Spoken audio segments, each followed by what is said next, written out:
following is a presentation of ESPN on ABC.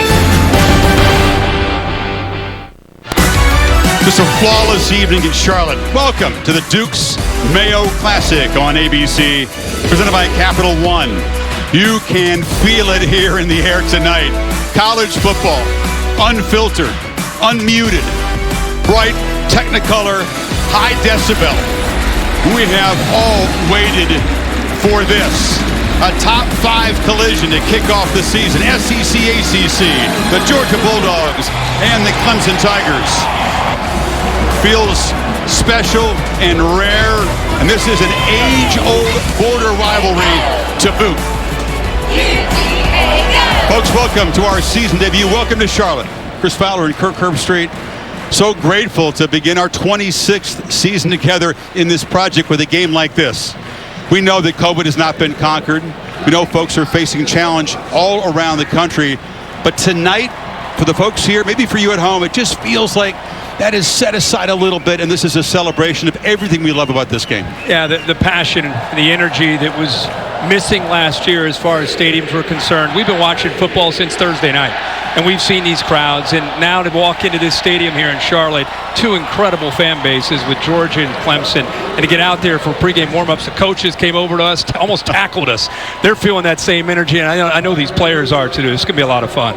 Ton of talent on both sides, but also some questions. The last time we saw Clemson, they were getting destroyed by Ohio State in the playoff semifinal game. James Skalski kicked out for targeting for a second time in the playoff. Justin Fields and the Buckeyes offense, 7 touchdowns, 600-plus yards, and Trevor Lawrence was just hounded. Of course, Lawrence moves on to Jacksonville along with Travis Etienne, and the top 2 receivers from a year ago, Amari Rodgers, Cornell Powell, are gone. But don't pity Clemson. They have reloaded themselves here. DJ Uiagalelei was terrific in 2 emergency starts. Now he's got the keys to the car. Will Shipley is a freshman from here in Charlotte. Justin Ross is back after spinal surgery, and they got a whole squadron of receivers over there in orange. Yeah, they lost a lot, obviously. Not just Trevor Lawrence, and DJ Uiagalelei steps in. Travis Etienne's a significant loss, and anxious to see. It's kind of a stable. Maybe Shipley, the freshman, gets an opportunity, but it's going to be a different attack. DJ brings a different set of skills. Of course, he's got the big arm, but I think his running style, all the way back to Taj Boyd, Deshaun Watson, Trevor Lawrence, they were legit threats running the ball.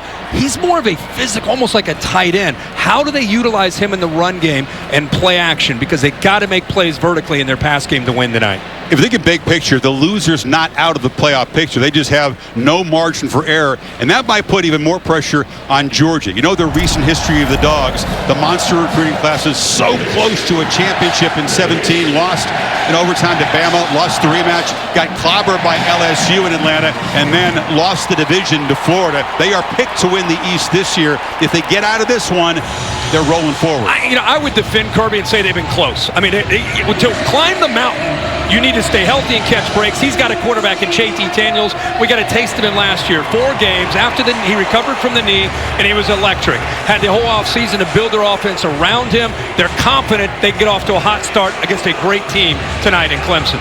The energy we know is so refreshing. It's also something new. About half of each of these rosters has never played in a big game in front of a full house. Can't wait to see what happens. Dogs and Tigers straight ahead. Having a top 5 game coming out the gate is what we came to Georgia for. All the fans are back. Clemson, you don't want to play any better team. The winning team gets a real shot of momentum. At the end of the season, this will be a game that's talked about. The Nissan pregame drive is next, after this message and a word from our ABC stations.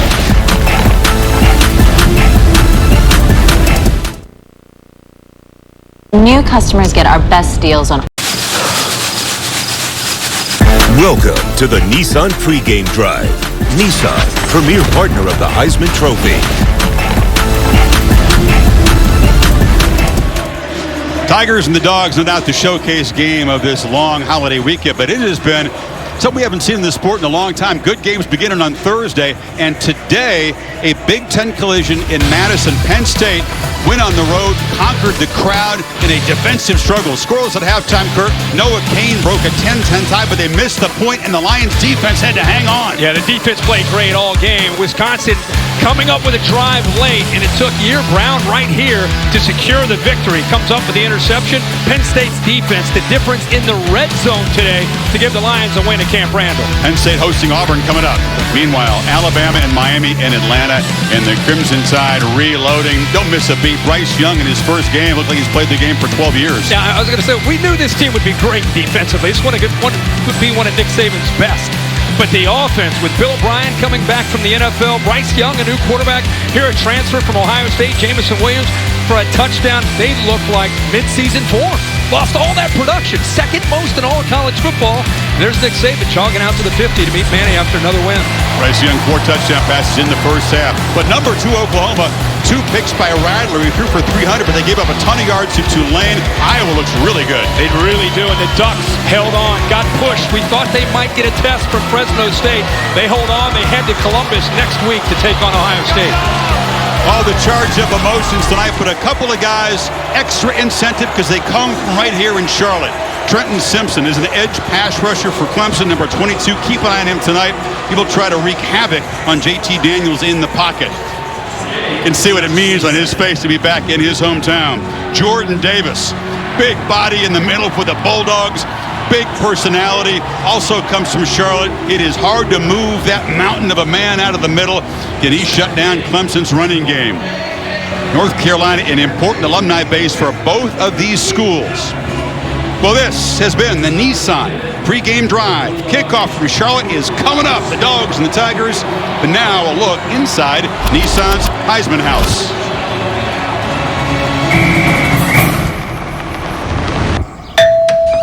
Bounty, the quicker picker-upper.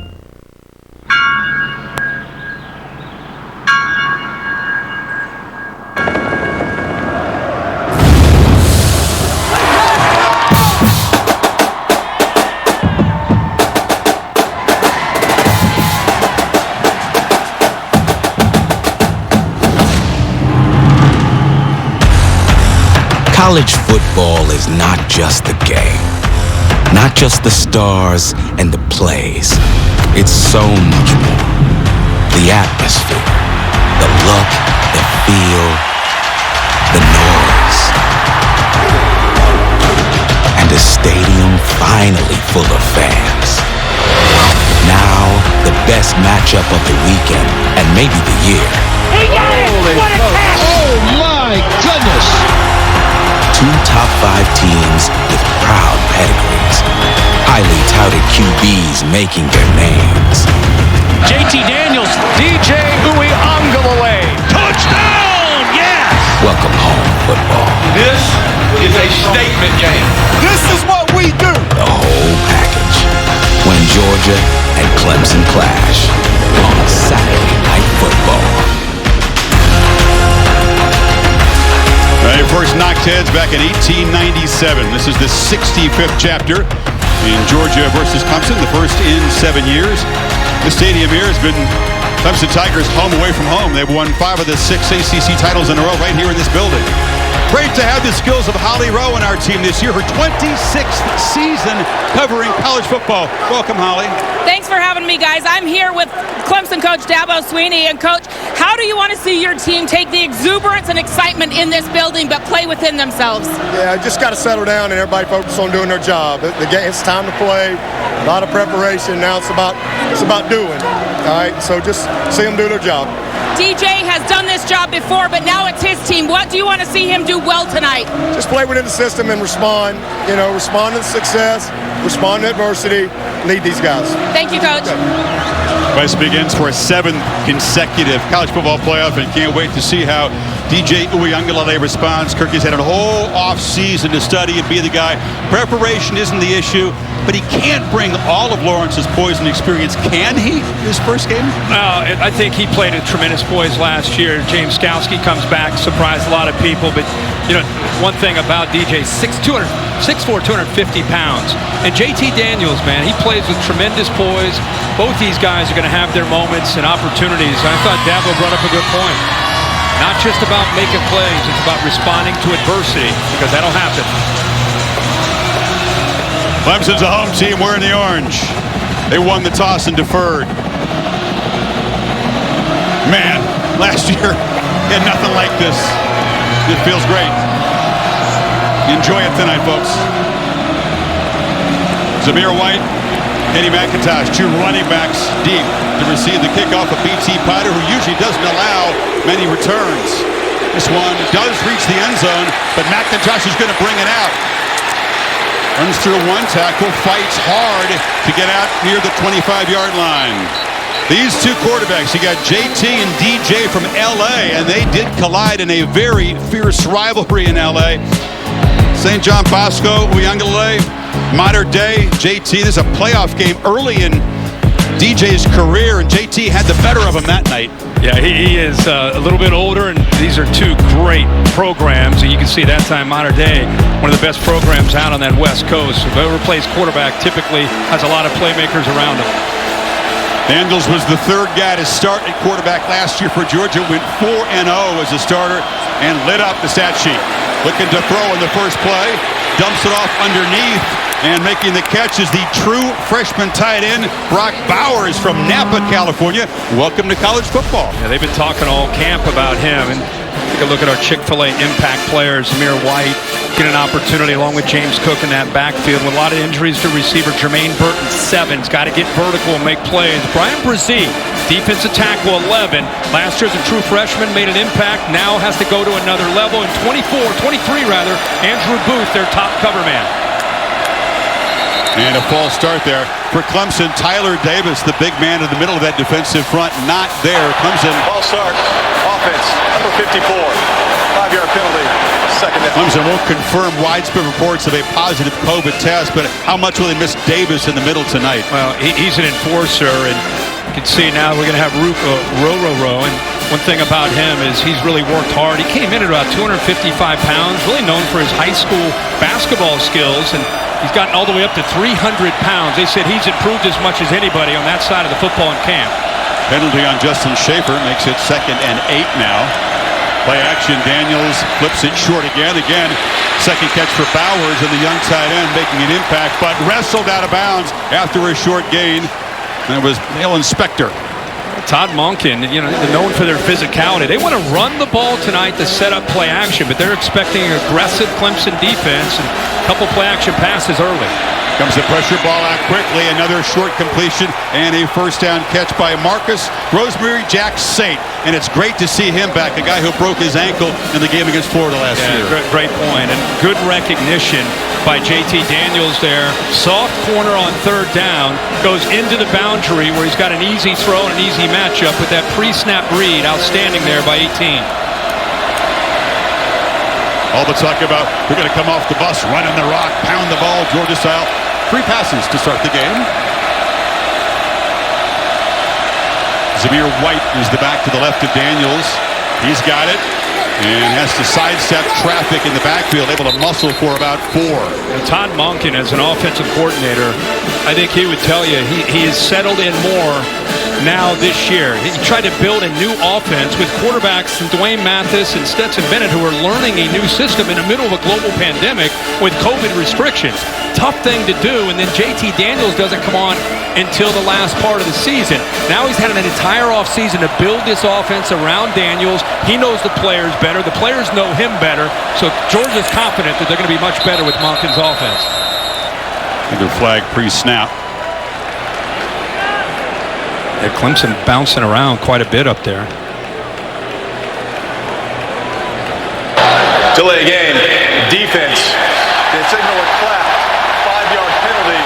Second down. SEC crew today, that's Jason Autry. You don't see that called often. No, it's James Skalski. You know, like sometimes you yell, move, move, to just try to get the offensive lineman to jump. In this case, it was James Skalski who's clapping his hands.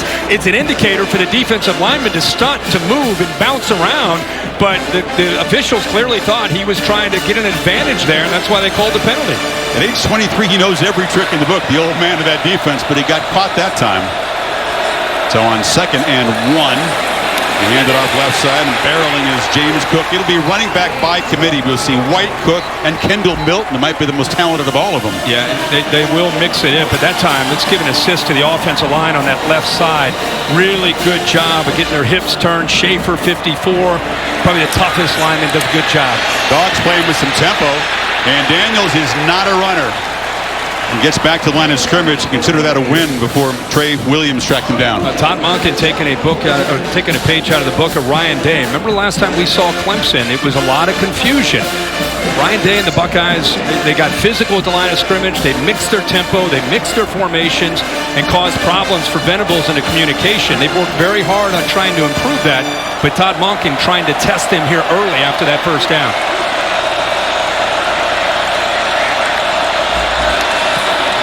Pitch on the edge here to Milton. It's kind of a tricky thing, isn't it? You're not really a tempo team. You know the other team has a problem with it on defense, but how much do they employ that tonight? It's not really their MO. No, it's not. And you don't have Justin Fields. You know, you don't have the same offense, and it makes it a lot tougher to do. And you can see they're trying to get these big linemen. Look at that defense fly. I mean, that's their strength. It's tough to run wide on them because of how quickly they can move sideline to sideline. See, now Brent Venables likes to get the call in late as he can, and that's the kind of the cat and mouse game with an offensive coordinator and a quarterback going up against Brent Venables. He likes to see that last formation you're in and then make the adjustments with his communication from the sideline. Daniels running out of time here, Kirk. Yep. They just got the snap off. 3rd and 8. Got good protection. Flips it short. Milton's got work to do, and he's not going to get anywhere near the marker. Spector knocked him down, and it's 4th down. And they're able to get some pressure there, just enough with 4. And they just sat back in zone on 3rd down and long. They're just trying to make him dump this ball, take everything away downfield, and then rally to the football. Good job by Spector. And you can see, again, that defense can fly on that side of the ball. So Georgia moves the ball 27 yards, and now we'll try to pin Clemson deep. Jake Camarda, preseason All-American punter, just drops the tip. Boots it high, and it bounces and spins backward. That's what you hope for when you kick the football that way, and the coverage team able to down it right near the 10-yard line. And the concern there, that's Tate Ratledge, the guard who's on the cart for those Georgia offensive line starters. DJ Uiagalelei and the Tigers offense will take over for the first time, but pinned back at their 10. Welcome to the biggest Clemson. We haven't hand counted. We think the crowd's about 55% Clemson, 45 Georgia. AT&T 5G Skycam there. You can check out the AT&T 5G Skycam Skycast streaming live on ESPN3 and the ESPN app. Georgia folks trying to make some noise as Clemson's first possession begins from the 10. Kobe Pace is the back behind DJ. Justin Ross in motion. Pace, met in the backfield, spins free, gains a couple, but it was very quick penetration by Nakobe Dean. How about Dan Lanning deciding to bring heat? Watch the backers, both the backers here on the early down, anticipating inside run and able to slip through there. Keep an eye on 17, Dean. He is the leader of this defense. Top tackler a year ago. And there is Will Shipley, highly hyped recruit from the Charlotte area. Excellent receiver, and foul batted down to the line of scrimmage. Getting a big hand up was Devontae Wyatt, the sophomore. A little pump fake, just trying to get this defense to bite on Justin Ross, who's coming underneath there on like a screen. The defense does a good job showing discipline and a big hand to get up there and knock it down. He was trying to, after that pump fake, get it to Davis Allen across the middle. He was breaking free. He had a nice spot there in the back of that zone, but give credit to that defensive line. Need 8 on 3rd down.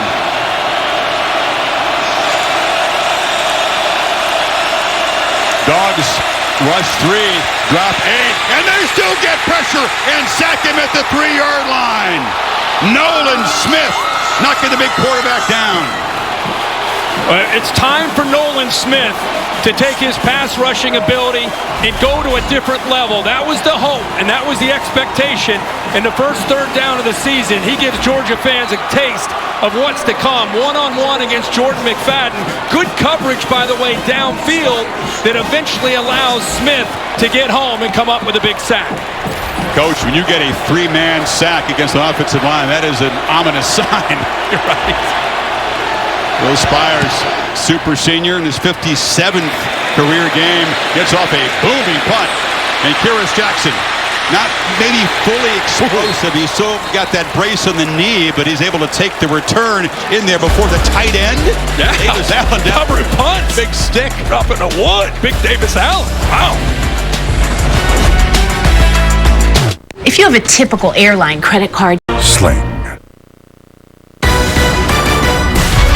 The Duke's Mayo Classic on ABC is presented by Capital One. What's in your wallet? And in part by Walmart. Save money. Live better. The two energized fan bases made a home of the Panthers feel like a college campus. Very, very festive scene here. Beautiful weather, and these folks have waited a long time, as you have. I want to say happy birthday, Kirk, to Coach Vince Dooley. He is 89 years old today. Guy who was 4 decades between coach and AD at Georgia, won that championship in 1980. Watching the game tonight in Athens. Happy birthday, Coach. What an incredible career. He's happy about this old school exchange of punts, Kirk, that's got Georgia set up in Clemson territory for their second possession. They fake it to White. Daniels' ball slipped out of his hands. I don't know if he was trying to pump fake it. Yeah, he's trying to get the ball again to Brock Bowers, the talented true freshman. And I don't know if the ball slipped or he just tried to pull it back. It looked like he was maybe trying to pull it back. Didn't maybe want to let it go. He starts to kind of decel a little bit, and the ball just continues out of his hand. Incomplete. Simpson was in his face there, applying pressure. First incompletion after a 4-for-4 start. Play action up. They fooled the defense and they slip it back here to Ladd McConkey. And he's a freshman. They expect to play a role. It's a depleted Georgia receiving corps, Kirk. They don't have George Pickens or Dominic Blaylock for a while. Yeah, it was funny. I was talking to Kirby about that on the field before the game, and he said, keep an eye, I'm telling you, man, 84. He's a former walk-on. He's going to put him in a slot. Probably one of the fastest guys on our team, and he's got some wiggle. I just hope he's able to hold up, in the bright lights, and got a little taste there of what he can do. Another third down for Georgia here. Seen 2 true freshmen catch passes so far for the Dogs. Cook goes in motion. They swing it to him. A block on the edge, but not good enough. Fighting through that block was Simpson. And Booth over there as well, and it's 4th down. What an effort there by Booth. He's a corner with great length. He's known for his ability to cover. He's way out here. 3rd down, right? Watch his eyes. Watch how quickly he's able to come up and gets off that block and makes the play. Kirby Smart feeling like a mini gamble here. He's got the offense on the field. They need 3 full yards. Got to get inside the 40. See if it's a bluff. Daniels moving around, directing. Clemson showing good discipline so far. And now the play clock winding down. And the way their defense looked in that first series for Georgia, I'd play field position here if you're Kirby. Well, they tried to get the cheap 5. Clemson wouldn't play it. Yeah. I know it's a world of analytics, but you got to pull yourself away from analytics for a second and just think about trying to pin them the way they did the last time and turn that defense. What are you saying? You ignore the analytics in the book? Yeah. How dare you? You can't do that anymore in modern football, can you? Two top 5 teams in a game, week 1. I thought analytics was the Bible. You got to follow some instincts mixed in with some analytics. Until that defense gets the ball moved on them, I keep trusting them with the ball pinned back deep in Clemson territory. Camarda again, interesting punt return. This is Will Taylor, who is a backup quarterback and also a receiver. He got out of the way, and absolutely perfect execution again by that coverage team. That's what you do. Honestly, that's the second time we've seen great special teams. This game just has a feeling that it could be a low-scoring field position kind of game. We're getting analytics. This is old school tonight. It's all right. there's been 30th on ABC. Tony Elliott, Broyles Award winner, very experienced. Kirk, what are his challenges as a play caller tonight? Well, line of scrimmage, not to mention where the field position's been these first 2 series. He's got to find ways to get quarterback run game and get the ball on the perimeter away from that strength at the inside of that Georgia defense. Uiagalelei 3 yards deep in the end zone to receive the snap. Has time, launches downfield, and a battle on the edge, overthrown. Tried to get the ball to Justin Ross, and a couple of flags come in. Ringo is in coverage. Yeah, Ringo's a true freshman with great length at 6'2", 205 pounds. He got handsy there near the end of the route, pushing. Pass interference. Defense, number 5. 15-yard penalty. Previous spot. First down. First of all, you said, what does Tony Elliott have to do? And he's backed up deep inside his own territory. You can see the left hand clearly. Almost the entire route, he's getting that left hand, grabbing, hooking. And that's what they call it. And Clemson catches a break. But the guts there with a young quarterback against this defense to call that shows you the confidence they have in DJ. Great to see Justin Ross. He lit up Alabama, the 18 championship game, had a good 19, but then out all of last year, a pair of spinal surgeries. Many thought he would not ever be able to play again. Was only very recently cleared for contact. Incredible story. Dabo Swinney jogged in at the top of the screen to try to get a timeout. He didn't like what he was seeing. He did get that timeout. Another discomforting thing for Elliott, you mentioned it. Timeout. Clemson. You can take downfield shots, but if you can't block the Dogs' front, it's going to be a long night. You don't want it just to be about the vertical pass game. And with the length they have at receiver, the days of Amari Rodgers last year, Hunter Renfrow before that, they were able to kind of work into the teeth of a defense. It's tough to do that with most of these receivers that are 6'3", 6'4", and taller. Holly, what are you hearing down there? Well, guys, you talk about Justin Ross returning to play football. He had a congenital spinal issue that he never knew he had until one day at a Clemson practice he got hit and he just had a stinger. The consequent surgery was 2 different times they had to go in there and fuse those discs in his neck. He has been with a doctor that was working with the Pittsburgh Steelers, and they said, it's just kind of a miracle that he's even able to play. They've never seen a football player playing with 2 different fusions. But the doctor said that he is cleared to play. Justin and his mother made this difficult decision, and Dabo said it was all up to them. He wants to be out here on the field with this miraculous injury and healing. First and 10. Play action, and they get it to Ross on the edge. The guy has 112 career catches, but thought it was all over it. Isn't that amazing? If they hadn't had that routine medical checkup for the stinger, they would never have found that congenital problem. Yeah, he had it his whole life. Think about that. You're one hit away from this thing being really, really bad, so he's fortunate that they were able to catch it. And then the procedure, it was a 50-50 chance. They told his mom and hey, we're not even sure it's going to work, but it's 50-50 chance you'll be able to play football again if it does. And it's worked out. Second and 4, play clock winding to 5 seconds. Dogs crowding the line now. That pre-snap chess match. Here comes the pressure. They pick it up on a pitch outside. Try to get it to Ross. Not on the same page. And Derrick Henry, the former Clemson Tiger, had some problems there. Now with the Dogs is on the field there. Dan Lanning, the defensive coordinator, along with Kirby Smart, have come up with an idea, Chris, that they want to move around. Look, he calls the play, gets everything set, and then you see Dean hop in there. No, let's move around. Let's constant movement, effective communication of the offensive line, and then get a push up the middle led by Jordan Davis. Need 4. Keep the drive going. See the movement there.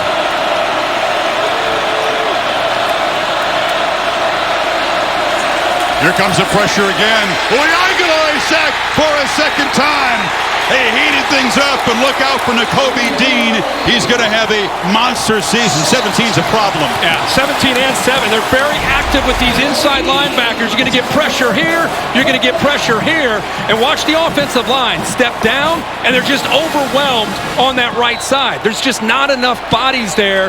Dan Lanning is dialing up pressure and dominating the line of scrimmage with his talented front. So DJ's had a pass knocked down at the line and been sacked twice. First 2 possessions combined, -5 yards. Spires, under some pressure, gets another good punt away. And Kyrus Jackson retreats to make a fair catch at the 36-yard line. So they got a little bit of field position thanks to that pass interference call. Holly? Well, guys, JT Daniels, the Georgia quarterback, has had a very unusual trajectory. He was a high school star in Southern California, honored at the ESPN ESPY Awards, was a huge deal going into USC, but things just didn't go right. 5-7 in his freshman year. Then the very first game of his next year, he tore his ACL. Subsequently felt like he needed a new start, got beat out a little bit at that position, and here he is cross country at Georgia. Said, I've struggled a little bit with this adversity. I did well with success, but it's been tough. He sought out some help for his mental health, and guys, he is in a really good place right now. And bursting up the middle there is Kendall Milton, picks up 8. It's incredible. We had some sound this morning with Kirby Smart on College Game Day, and we showed him talking about seeing a sports psychologist and what a big difference it made for him, because it's one thing to be a 5-star, it's another thing to deal with that adversity. Well, he got some adversity there. Coming off the edge quickly was Trenton Simpson, and Daniels had to just throw the ball into this brand new field turf here. Yeah, and one thing when you have a quarterback in college football today that's not real mobile, makes it obviously easy. That's a good job by Simpson staying home and anticipating that boot. But you're more of a distributor. You know, a lot of these college quarterbacks, they can create, they move around, they're a threat. The defensive coordinator has to worry about them creating. That's not the case with JT Daniels. So it allows Brent Venables to attack those running backs, take a few more risks, because they don't have to worry at all about 18 taking off and using those legs. They're going to have to hurry unless they spend a timeout here. It's 3rd and 2. Yeah, you don't want to hurry this play. You know, they took a long time. Daniels checking the sidelines. Timeout. Georgia. You say first time out of the half. Pre-snap, he's elite. But is he a little bit too analytical with the ball in his hands when the bullets are flying? That's the question, Kirk. Can he process fast enough? Yeah, well, and people forget. You think you just saw Holly showing what he's been through in his timeline. He's still a young guy, relatively speaking, as far as reps in a game. I mean, he had a season at USC. He gets hurt early, ends up transferring. Last year, just 4 games. So I feel like we're in the middle of watching him develop. So we're learning as we watch.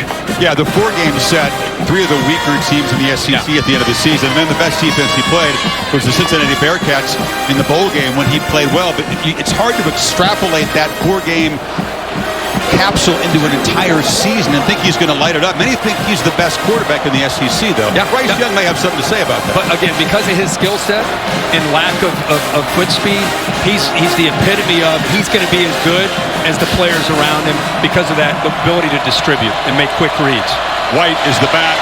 He's got it in 3rd and 2. He slipped down, and there's a flag pre-snap. Yeah, Georgia had movement on the left side. It's actually a break. He wasn't going to make the first down. False start. Offense. Number 83. 5-yard penalty.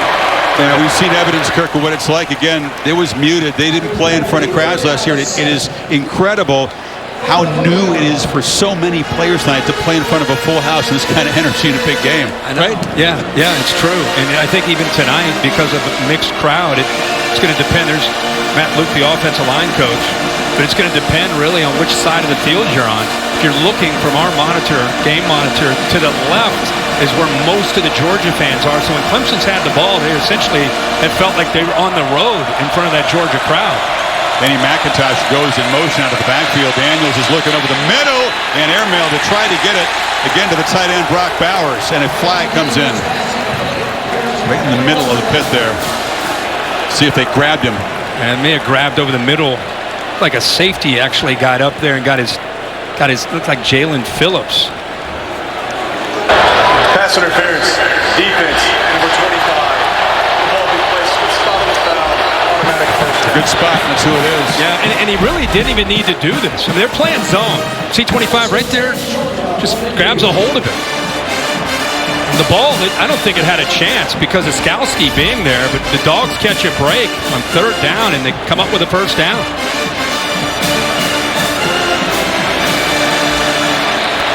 Oh, right at midfield. A slow developing running play and a swarming defense. Brian Brzee, the sophomore, sitting up for a monstrous season, made the tackle for loss. Yeah, he's on the right side of Georgia's offensive line. He's right here. He'll fight his way through. But look at the backup here. Remember, we don't have Tyler Davis. So Trey Williams also getting some reps, but both inside tackles that time, getting vertical and getting penetration, disrupt that play. Both defensive fronts controlling line of scrimmage against the opposing offensive lines tonight. And both these teams need to run the football. I mean, Georgia prides themselves on winning the line of scrimmage and running the football to set up play action. Behind the sticks, 2nd and 13. They swing it in the flat to Cook. Again, Daniels getting the ball out quick. These are very, very short gains. Spector stopped it. I think you very astute there. I mean, the ball most of the part tonight, ball is out. I mean, you're talking a 2nd and a half, ball is out. They're very respectful of the pass rush. Brent Venables, who usually mixes things up, he'll play a ton of man depending on who he's playing. Tonight, he's trusting that front to win, playing a lot of zone, trying to give JT Daniels different looks, not give him those easier looks in one-on-one matchups. More zone here, too. 7 completions for 30 total yards. On 3rd and 7, Daniels has good protection, and once again, it's that tight end. Brock Bowers is open. He's got 3 catches. It's a first down at the 35. Nobody's across from him. Easy release this time for Bowers, and he's dropping a defensive end, but that's an easy pitch and catch. Again, going back to what Todd Monken says, good recognition, pre-snap read. He knew as soon as he got the football that he was going to go to the talented freshman, and Clemson made it easy on the tight end by not rerouting him or jamming him at the line of scrimmage. With the Cali connection tonight, LA to Napa. He hooked up 3 times. Dogs do a good job recruiting in California, by the way. Got a nucleus of offensive players from the Golden State. Wendell Milton is one of them from Fresno. Now with Zamir White, who knifes, and they say Zeus. They pick up a couple first downs and go back to their bread and butter running the football. Looks like Brian Brzee, 11, is down, holding that. Looks like he's holding that right arm. Shoulder. Would be a serious concern. Brzee and Miles Murphy, number 98, both had excellent freshman seasons. They expect them to even take a quantum leap forward in their sophomore seasons tonight. And again, playing without the veteran Tyler Davis, not on the available list. Reports of a positive COVID test. Well, big fella grimacing. Yeah, I think he knew. It wasn't like he got pounded into the ground. That was while he was being blocked by Erickson. He almost gave up in the middle of the play and started to want to take a knee. You know, he's right in the middle here. Watch, as soon as they hit him, he just kind of says, oh, kind of checks out. And this guy is as tough of a guy as there is in college football. 7th play of the drive. 2nd and 3.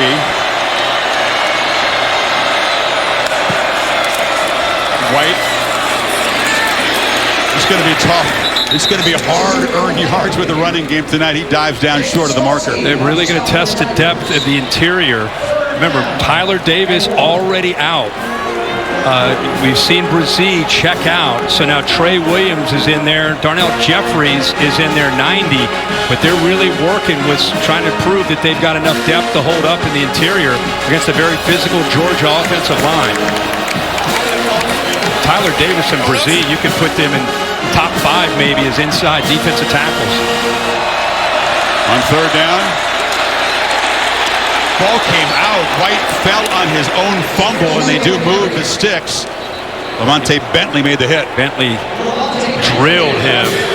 Ball came out, and you're right. After this big hit right there, puts his head right, face mask right on the helmet of the ball. The ball just happened to bounce right back to him. Or that's a Clemson turnover. Good job of filling there by Bentley, but another first down. Georgia, it's like a boxer sees that there's a cut.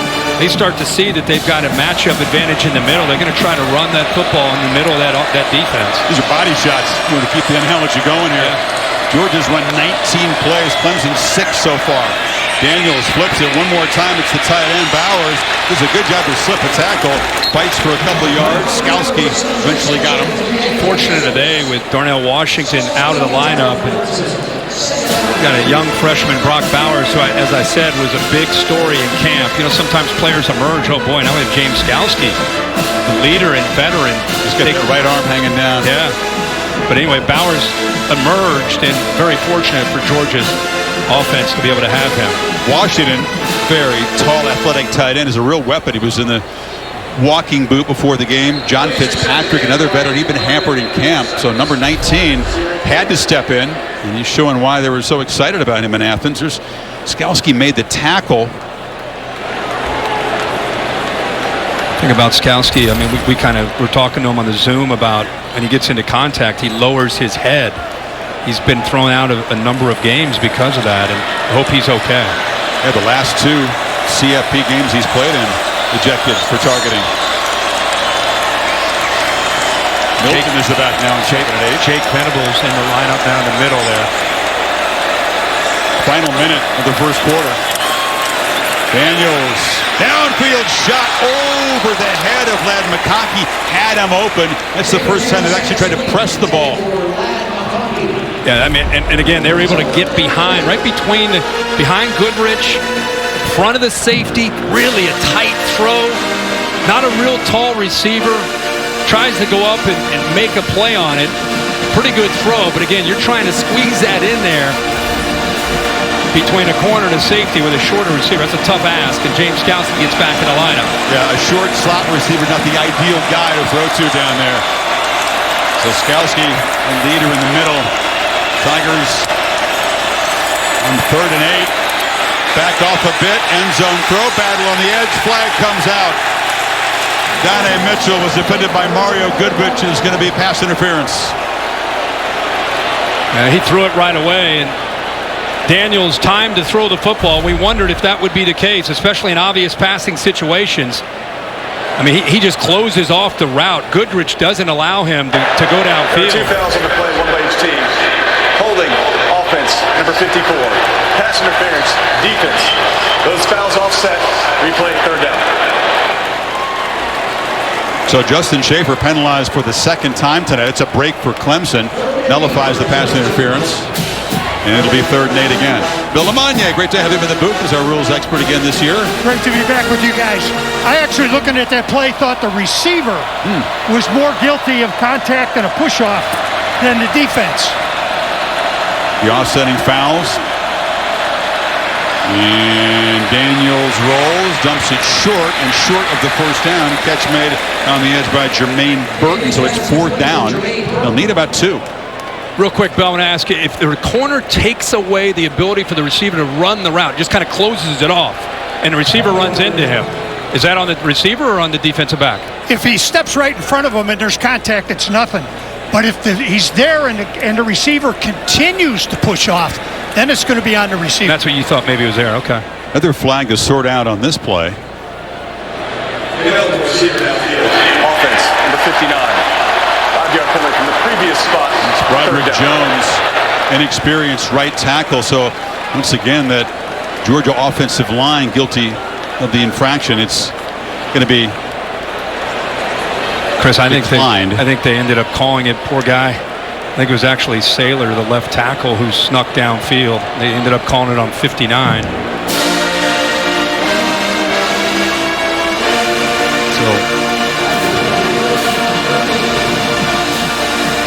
Some confusion on where to snap the ball. There is. See, they'll put it back to the 27-yard line. Should be 3rd and 13. It was 3rd and 8.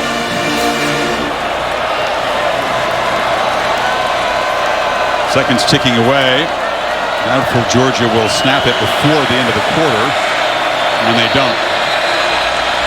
So defense is in control. Georgia owning field position and an edge in total yards of 70 to -5 after 15 minutes in Charlotte. Back after this message and a word from your local ABC station.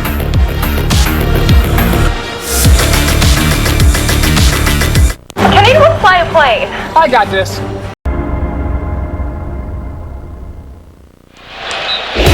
Set for the 2nd quarter, the Duke's Mayo Classic on ABC, presented by Capital One. NFL off weekend, so Trevor Lawrence was on the sidelines pregame, now sitting in the stands. Jaguars and the Texans open their season. Dogs need 13 to keep the march going as we begin quarter 2.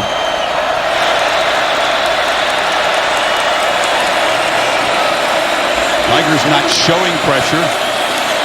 Only rush 3. Daniels underneath. Sliding catch short of the first down is Burton. Has a full field read. He works from his left, comes all the way back to his 3rd option. Those linebackers cleared out. Watch him look left, come all the way back to the right. And again, he's got a couple receivers. He finds Burton, who settles in right in the middle and gives his kicker a much easier attempt here for the 3 points.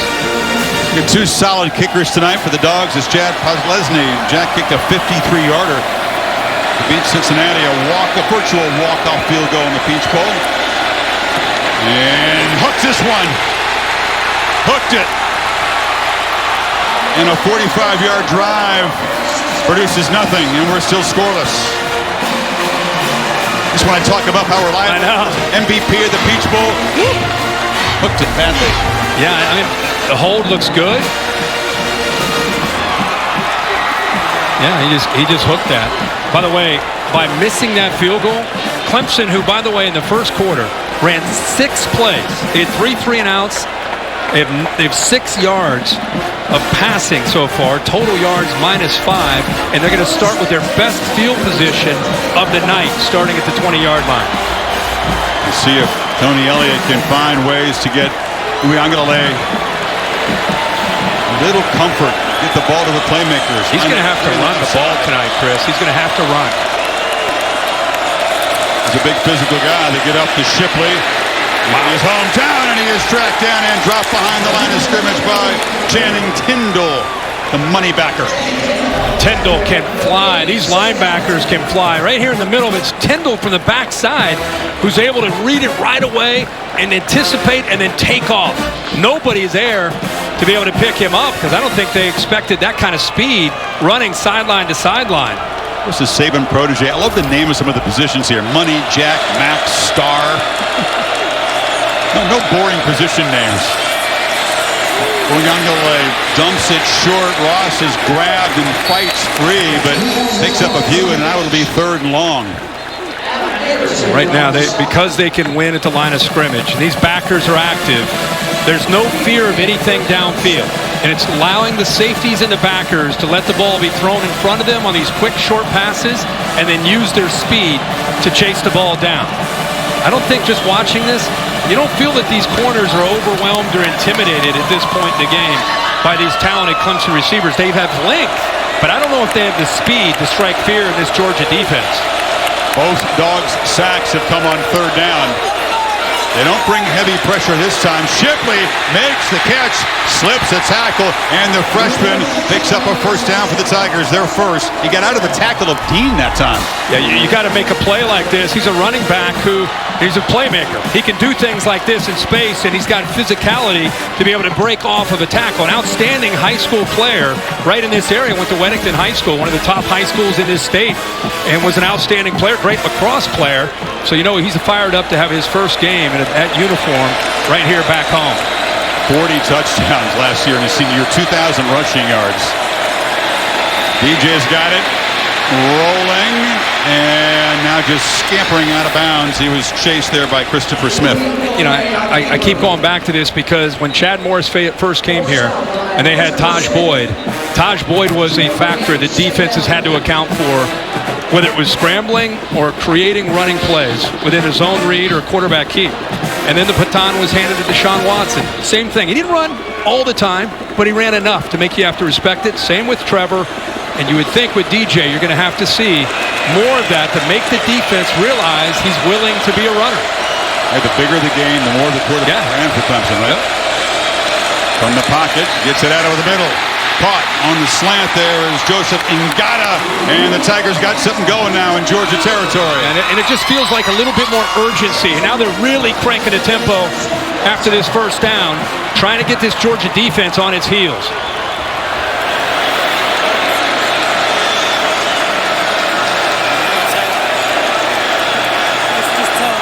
Ngata, another guy who was out injured last year, showed his talent as a young guy, expected to be a big part of this receiving core this year.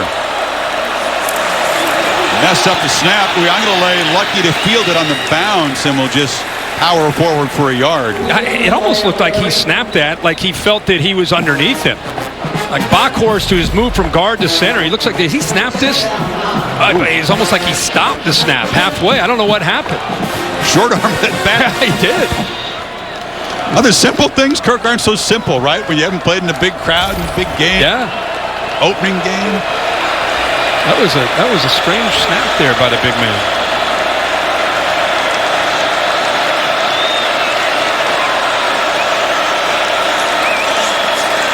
On On the edge, Ross trying to make a man miss. E.J. Williams, they closed him down quickly, hit by Quay Walker.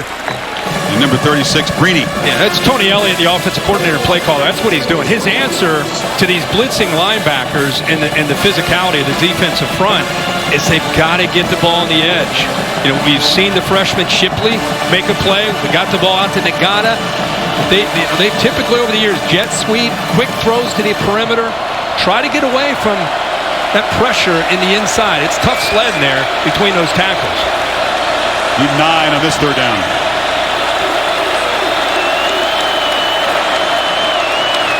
Again, the fumbled snap. DJ shows good poise. He's not going to escape. The timing was messed up, but again, the simple things, not so simple so far tonight for either side. No, and that time it was just DJ with his eyes downfield. You know, it's a big third down. His snap's fine. Watch his head look up. See how he just starts to peek? Didn't quite secure the ball. As you said, Chris, good poise to just pick up the ball, but see, he's still trying. He's scrambling to throw.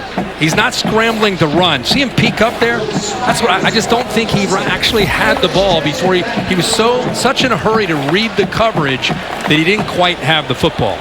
2 starts last year. They fell way behind at Boston College. Biggest rally in school history. The 400-yard game at Notre Dame, but situationally, little shaky on third downs and in the red zone. And again, it's a good defense in a hostile environment. Timeout. Clemson. This is their second. Trying to get tricky there with the punt snap. If I'm Brandon Streeter, the quarterback coach, or I'm Tony Elliott, or I'm Dabo, I pull him aside. He's got a brilliant career ahead of him. Hey, tonight, when you get out of there, go, run, urgency. We got to get 6 yards, get 8 yards, run the football.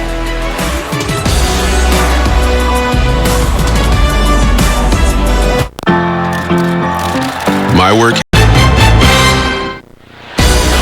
CFP National Championship Trophy presented by Dr. Pepper. Semifinals are on New Year's Eve this year. Arlington and Miami. Then the championship game in Indy for the first time. January 10th.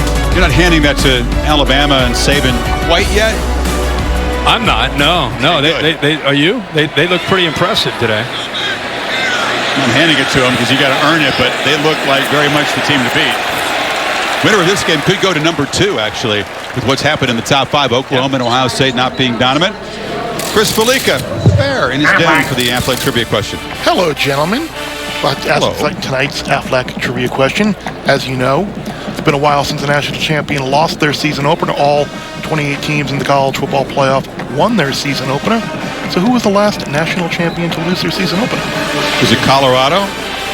Colorado had a tie, so close. No, they tied Tennessee in the fifth down game. Right, yeah. Well, it's obviously, as you said, not the playoff era.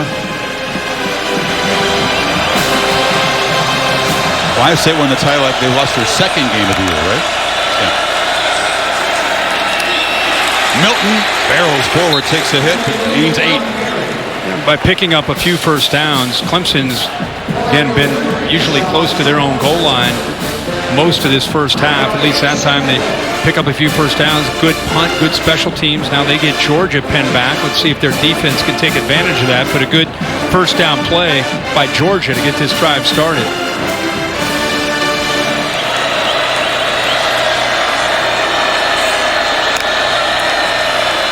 Play action on second and short. An easy pitch and catch. Roseby Saints got the first down.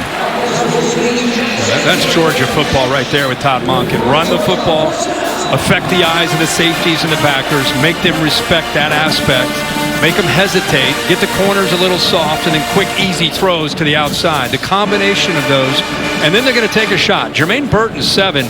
He's their best vertical threat with Pickens out.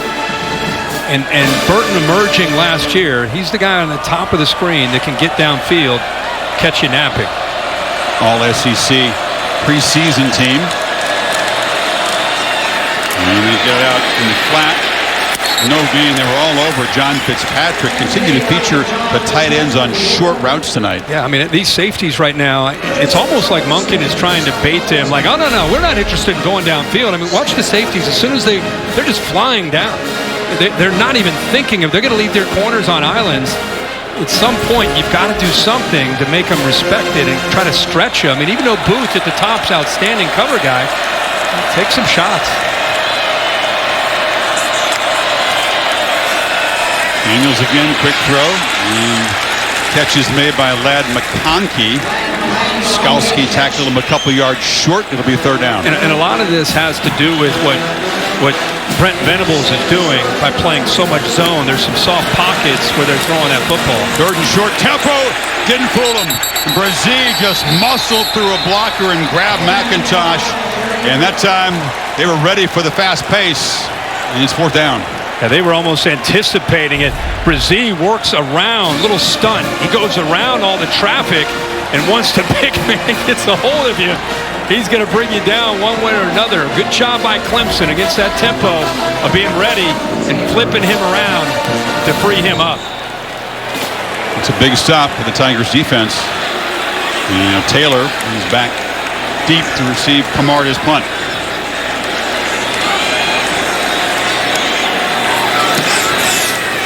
Very high. Taylor has to retreat and make a fair catch. We've seen some excellent punting tonight. We got that going for us. Hang time over almost 6 seconds.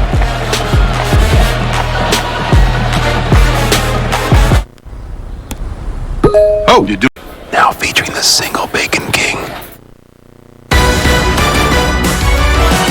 By Capital One on ABC is brought to you by Duke's Mayonnaise, the only mayo with that southern something, that added oomph. Duke's, it's got twang. And UKG, our purpose is people. Dogs won the title in 80. In 81, it was Clemson winning a championship, and it got launched by Herschel Walker's only loss in the regular season game at Georgia. Excellent punting tonight. Camarda's 3 punts have all been down inside the 20. So the Tigers take over again, backed up at their 15. Margin of error in a game like this, week one, or field position is dictating, who has the advantage. From the pocket, and no chance to make a play on the edge. Neither defense has allowed anything close to an explosive play tonight. Tried to sneak in a wheel route there, and Galloway picked up by Sean down the sideline. Streak at stake. 143 games they've scored in the first half, but he's got a longer streak.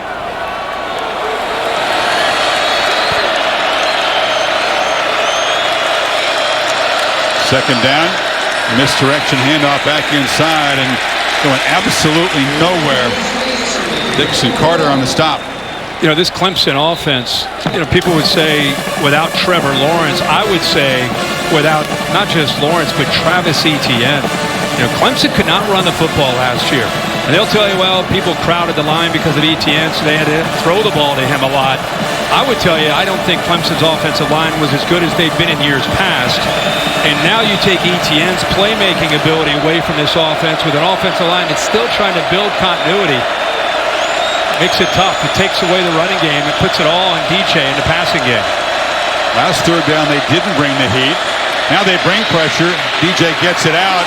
Again, miscommunication with Ross. They tried to target him a lot, Kirk. Again, hasn't played since 2019 and not on the same page with DJ so far. No, he's trying, and again, he's getting pressure.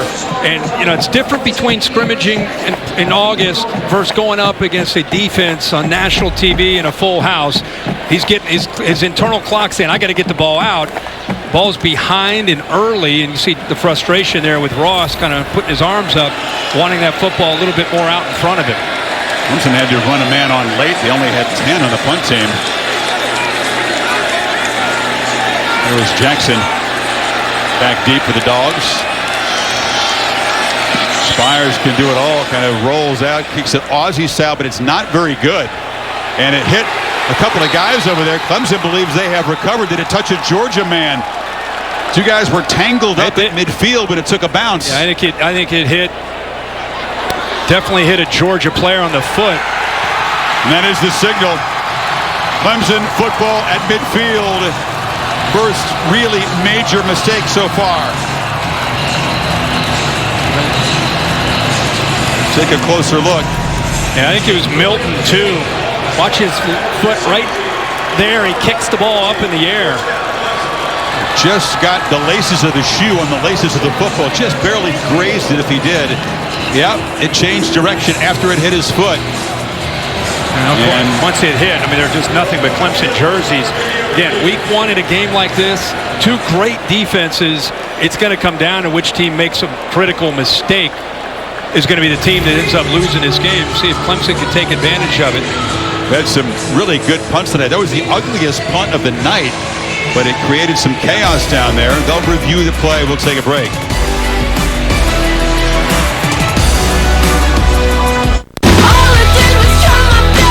Paradise, new Monday and Tuesday on ABC.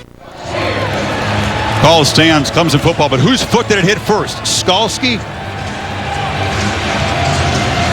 Bill Lamagna, it depends on whose foot it touched, doesn't it? It does depend on that. You also have the thing that if the kicking team player was knocked into the ball, it's ignored. They said it's the call on the field stands, so they did not confirm it. No, but I think it was a correct call. Okay. Tigers at midfield, the kind of mistake that could spark the offense here. The Georgia defense, which led the country in rushing yards allowed by about 25 yards a year ago, they're in no mood. Let the Tigers run up the center tonight. No, it's tough to get not just a push against that front because they're so big and physical. But Chris, those linebackers, the line can't get up to the linebackers because the defensive line, they're eating all those double teams. It's just freeing up Walker and Dean to make plays just flying downhill. 2nd and 8. In the play action, DJ rolls, wanted to throw back to his left, and now fires for a first down. Ross goes down low at the 36. He's looking back to Shipley, who was on that wheel route. And again, if he takes off and runs, he's probably going to pick up a first down as well. But he is scrambling to throw, and that time he's able to find the rhythm there and timing to get the ball to Ross, who's able to separate from the DB. Don't look now, but Will Taylor, who's been a punt returner, kind of a dual threat quarterback in there in shotgun formation, spelling Uiagalelei, and first down, they hand it off inside to Kobe Pace, so that's a wrinkle. Yeah, Will Taylor, a high school quarterback, a great player, great athlete, actually thought he might be drafted in the first round of the amateur baseball draft, and if he would have gone in the first round, he would have had a really tough decision to make. Instead, he decides to play football, and he'll play baseball, Clemson as well, true freshman, so he's very familiar with running the option. When he gets in there, is a different wrinkle. Picked up 2. Pace, the running back, lined up in the slot, empty backfield. Ball out quickly, catch made. It's Breeden Galloway, the tight end. He'll be 4 yards away from the marker. Third down coming up. Just kind of dinking and dunking, right? I mean, Georgia's keeping everything in front, kind of like what Clemson has done. Nobody's able to get behind these defensive backs. Remember, that was a big question. Georgia lost 7 defensive backs off of last year's roster. Few to the NFL, a couple that transferred, talking 7. And so far, these defensive backs are holding up, including former Clemson Tiger Darian Kendrick at the bottom, number 11. Here comes the noise.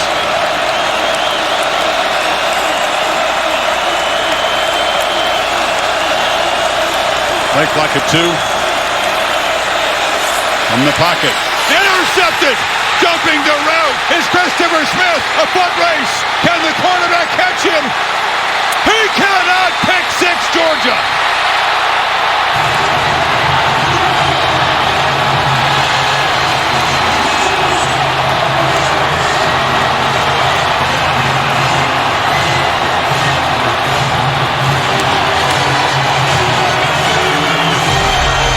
He's sitting right here, and I almost feel with all these short throws, I feel that Smith almost baited him. Does a good job of getting his eyes up, anticipating that throw on third down. He's right where the first down marker is, and then he's got the speed to get away from DJ and into the end zone.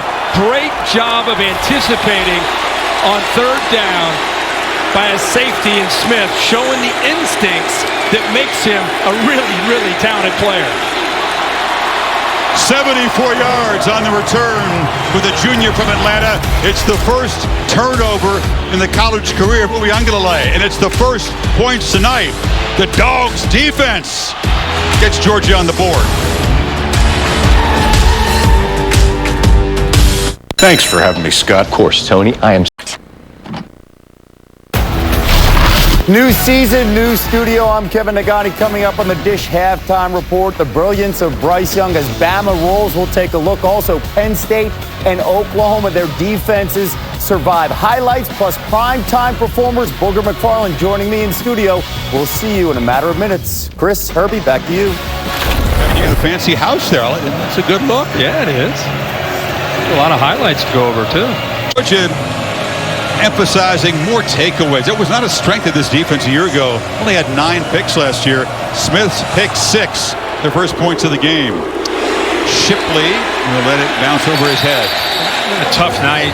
Just tuning in for DJ Uiagalelei. First start of 2021, 7 of 12, just indecisive. Now let's give Georgia a lot of credit here. This is a great defense. Can't run the ball. Offensive line is getting beaten up, but it's just been, the game feels like it's moving fast. And here on a third down, telegraphing, facing the blitz, and Smith steps in front of it for a touchdown. And after this, DJ tried to make the tackle. You can see James Skalski, starting middle linebacker on the other side, one of the first ones down there, say, hey, man, let's go. Shake out of this. That's what leaders do, and it's good to see Skalski doing that. But Dabo Swinney told Holly Rowe, we want to see how he responds, not just to the good plays, the bad plays. Well, here we go.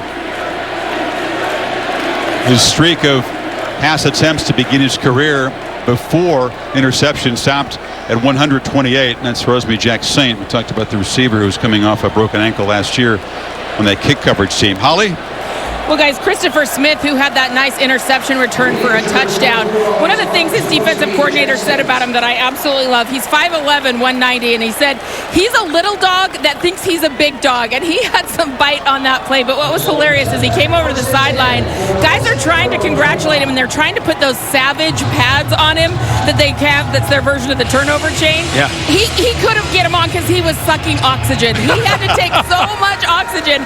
They're stretching him out on the sidelines right now. I saw he must have been cramping because they were stretching. Yeah, like you said, the calves. He wants to get back out there.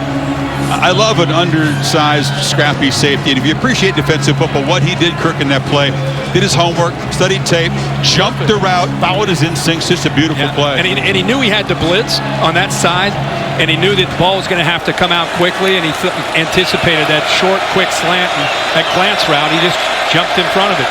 Now we'll see right away how Uiagalelei responds. Got under 3 minutes to go before halftime. Right back to work. He threw it into traffic, and it was broken up. Intended for Galloway, and that's Lewis Seen, the safety. Boy, it looked like I thought Lewis Seen maybe got there a little bit early on this crossing route, trying to work behind the linebackers. It opens up, and if you look real close, 16, as he tries to get to that football, got there a little bit early. Gets away with it. DJ 7 of 13, 51 yards through the air. Has good protection and nice throw in the sideline. Ngata's got it for the second time out near midfield. And it gives you an idea of the arm strength and the accuracy. Again, he's trying to put that 2-ball in right between the corner and the safety, puts it on a line right where Ngata can go up and make a play on it and towards the sideline away from the defender. 24-yard gain. This would be enormous for Clemson. If they could answer that mistake, they will get the football to begin the second half.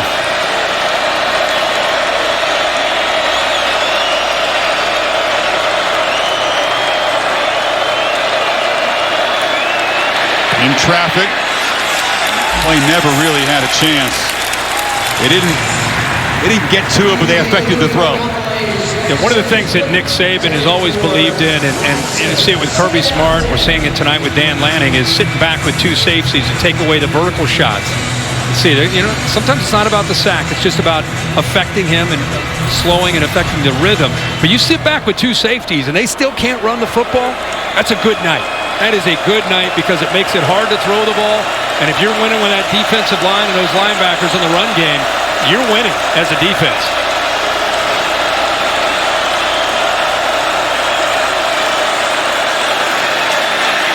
Flips it off underneath his pace. He's knocked down. They're the longest run they've had tonight, Kirk. was a 4-yard gain after the fumbled snap. But Uiagalelei scooped it up. That's the longest run from scrimmage tonight for Clemson. Yeah, and when you become one-dimensional against a good defense, you become predictable. And they start to, like we saw on the previous drive, you start to anticipate what's coming because there's only so much you can do as a play caller. I mean, they wanted to run wide. They knew it'd be tough to run inside, but they wanted to at least run the ball, get the ball out of the perimeter, and that's all been shut down. 3 for 7 on 3rd down tonight. You need 4. Quick throw into traffic. Tough catch made by Ngata. Pinballing around in there, somehow held on, moves it to the 35. Well, that is a great job of concentrating and holding on. His buddy, Darian Kendrick, the former Clemson Tiger, hit him as soon as he caught the football. But there's the hand strength of Ngata there. 6'3", 220 pounds, holding on to that ball. Got their own California connection. That comes from Folsom. And trying to reach out and make a one-handed grab on that sideline. Ngata, he's had to battle through injuries over the last couple years, but this is what they've missed. And there's the size, 6'4", 250. Look at the hand strength. Gets hit as soon as he catches it, but a good job. By the way, he's running into the teeth of that secondary, not just Kendrick hitting him. So good concentration there. This drive feels like, I know it's late in the half, but a lot more urgency. They're more aggressive on this drive. They have the 1 timeout left. Pressure, throws the ball to the ground, and they're checking to see if it was grounding. Jalen Carter knocked the quarterback down. No flag. And of course, as soon as I say that, he's indecisive because everybody's covered downfield. This is a coverage, almost sack. He's looking to work to his left. He's really fortunate. He's able to get that ball away before Carter gets in there to bring him down. Georgia fans jumping around. They're beating on the drums here. Now it's 3rd and 10. You go from a guy like Trevor Lawrence, all those games in 3 years, ability to work through progressions, to a guy who's very talented with a bright future, but still young. He's kind of locking in on receivers, and when they're not open, he starts to become very hesitant. Oh, ball hawking over there was Dan Jackson, the safety. He's reading that slant. It's 4th down. Yeah, his job is to just sit there and wait for anything coming into the middle, or a crosser or a glance. And if that ball's thrown on the money, I think Jackson's able to step in front of that. Again, it's so different for Tony Elliott to call plays with a guy who's just had a couple starts last year from what he had with the 1st pick overall in the draft. The talent is tremendous. He's going to have a great career, as you said, but he is being put under duress tonight. Going for it on 4th and 10.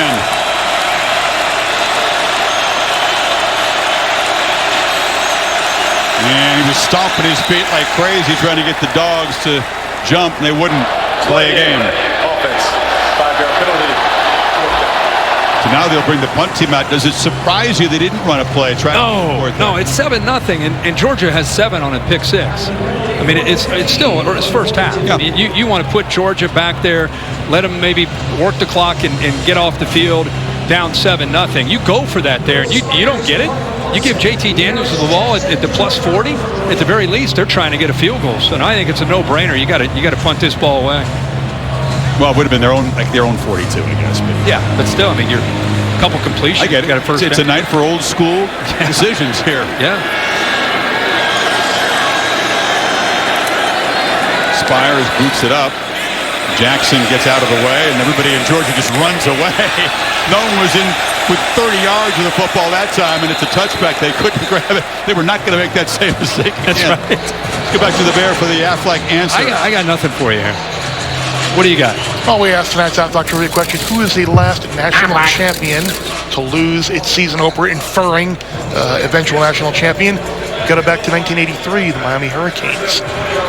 Florida? Blown out by Florida in the season opener, then ripped off 11-0, of course, capped off by that incredible Orange Bowl win over Nebraska. Bear, be honest. He wants to feel better about the Miami. I was going to say, Bear is a Miami alum. I mean, you thought it'd be competitive for a half today, right? You thought, Bama's breaking in some new people. You thought it'd be competitive, right? Yeah, you thought it could be maybe like that West Virginia opener a couple of years ago. Alabama maybe starts a little slow, then pours it on. But yeah, that was That Alabama defense. Turns out Bryce Young and the boys Alabama defense is pretty good. Yeah. Why would anybody agree to play Alabama in one of those season opening games? I know it's nice for TV. I'm sorry. Why you got to say that, man?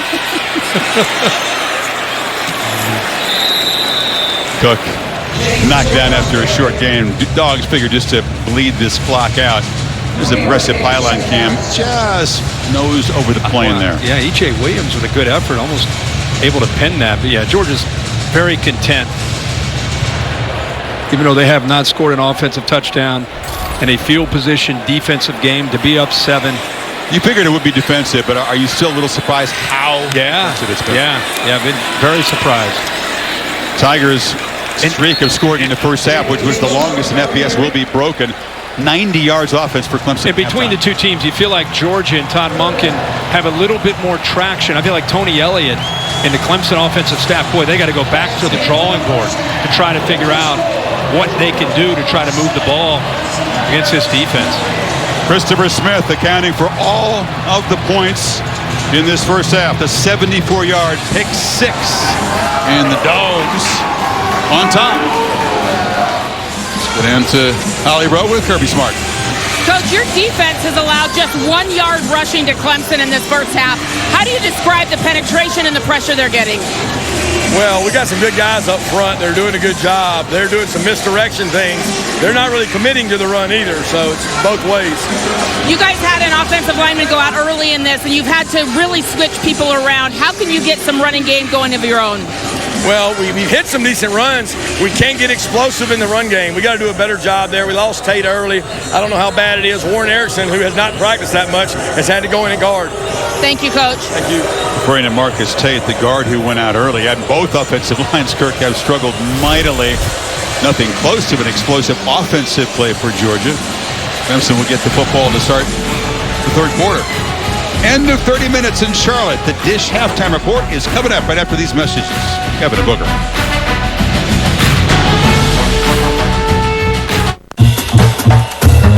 Introducing the Grubhub. Jeep Ram is the #1 dealership in all of South Carolina. I'm living me a good life. I wouldn't change it if I could lie. I might take it and I'll see you all down the road, but I'll never tell you goodbye. And welcome back to Charlotte, the Dukes Mayo Classic on ABC, presented by Capital One. Hard-hitting game, 2 aggressive defenses. The offenses have not scored. A pick 6 by the Dogs has them on top. Chris Fowler, Kirk Herbstreit, Holly Rowe, old school. Back to the first meeting in, 1897 here. Georgia's longest play from scrimmage, 12 yards. They've got the lead. Clemson's going to get the ball first, Kirk. What do both offenses have to do to get some traction here? Well, JT Daniels is going to have to take some shots downfield. He's 13 of 16, but it's just been a lot of short throws to try to complement their running game, and it's been effective to a degree, but they're not putting points on the board, so they got to take some shots.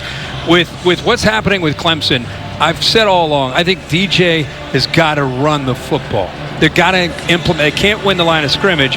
You got to run DJ, and then at some point, you got to try to see if he can take to himself, try to get some rhythm and some tempo, because when they got aggressive, it seemed to take away some of the aggressiveness of the Georgia defense. They were setting the tone a little bit more. So I think more tempo, and you got to get some QB run going. The best plays have been targets to Joseph Ngata. He's made some tough catches in traffic. He has. Just weird to see in the post-ETN era, 0-0 running game. No. Tigers. No, and that offensive line kind of picking up where they left off against Ohio State. They've been whipped up front. Take a look at the Modelo fighting spirit moment. This is after Clemson got the ball at midfield. Play of the half. It's the only points on the board. Christopher Smith made that jump on a 3rd down. He felt the blitz, see the blitz in front of him, expected the ball to come out right at the 1st down marker, and jumped it. Got his eyes up just in time, knew the ball would be coming, stepped in front of the receiver, and then outran DJ into the end zone for the only touchdown of this game. Now let's see these adjustments that Tony Elliott and the staff have made. First turnover in the career of Uiagalelei. 2 games as a starter and other games mop-up last year for Trevor Lawrence. Pace is the back.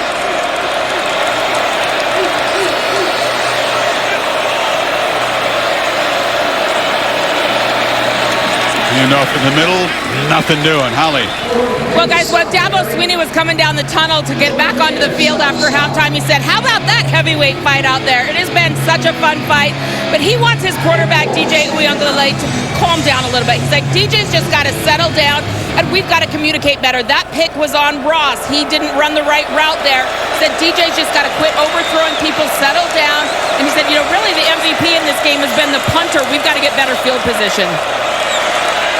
2nd and 9, batted down at the line of scrimmage. You buy that? It's on the receiver, not the quarterback? No, I think it's a coach trying to take care of his young quarterback who's got a bright future. This defensive line continues to anticipate and kind of feel things out. At the time, Devontae Wyatt, one of the leaders up front of that defense, 95, almost playing like a linebacker that time. Couldn't get to DJ, so he just got up and knocked it down. The second time he's done that tonight. They counted it as one of the havoc plays. They keep charting, and they've created plenty of havoc in the first 30 minutes. Lots of shifting and moving on both sides pre-snap. Play clock at 5. Here comes late pressure. And again, misfiring. A late flag came in. They were targeting Ross. Dean was closely covering, and maybe too closely. Wow. Wow, I feel like Clemson catches a break here. Justin Ross. Defense number 17. The route didn't even get to the first down marker, but he did grab the shoulder when he came out of his break. Dean is guilty of grabbing onto the shoulder. He touched the shoulder. I don't know if that's pass interference. Got a feel for Justin Ross. Again, we told you his story in the first half. Imagine just being back out there after having just barely been cleared for contact.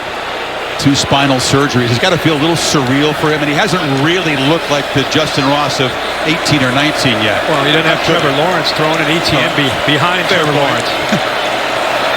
So first down after the penalty. This is Shipley, a true freshman. That qualifies as a big play for the running game tonight. Wyatt on the stop. You know, I think besides the obvious, where the defensive line is playing great and the linebackers flying, I think they just really well prepared for a first game. Dan Lanning, the defensive coordinator, and Kirby Smart, they have these guys expecting certain plays, putting them in position to make plays.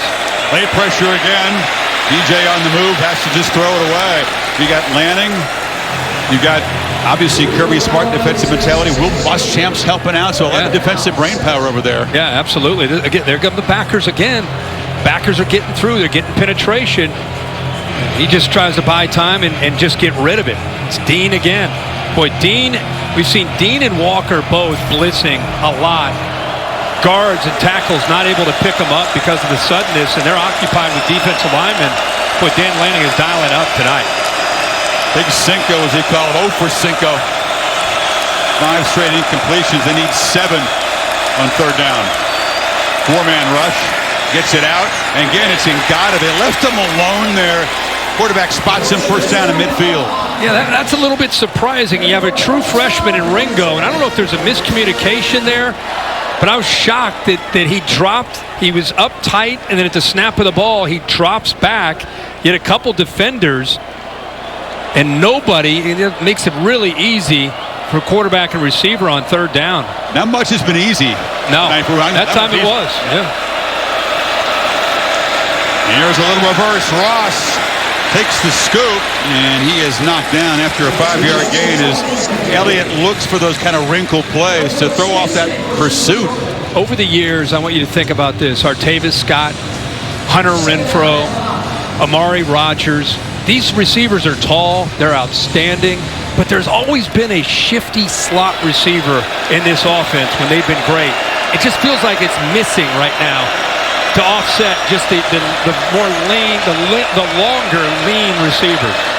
Fake pitch, drop behind the line. Once again, that's big Jordan Davis, his hometown team, making a tackle. Well, you got a young guard coming down to try to make a block there, and that's a tough ask. Marcus Tate, 74. See him work down, and he's a true freshman trying to block Jordan Davis, who thought about going to the NFL and ended up coming back to play more college football. That is a 350-pound man run a sub-540 and a 30-plus inch vertical jump. crazy. And a cerebral guy, too. 3rd and 7 again. Uiagalelei sacked again. The Kobe D's been a nightmare tonight. They're just going to keep dialing it up. They're going to keep pulling these linebackers until you stop them. I mean, especially on 3rd down, they're shooting different gaps. They've been coming on the right side quite a bit, affecting the communication.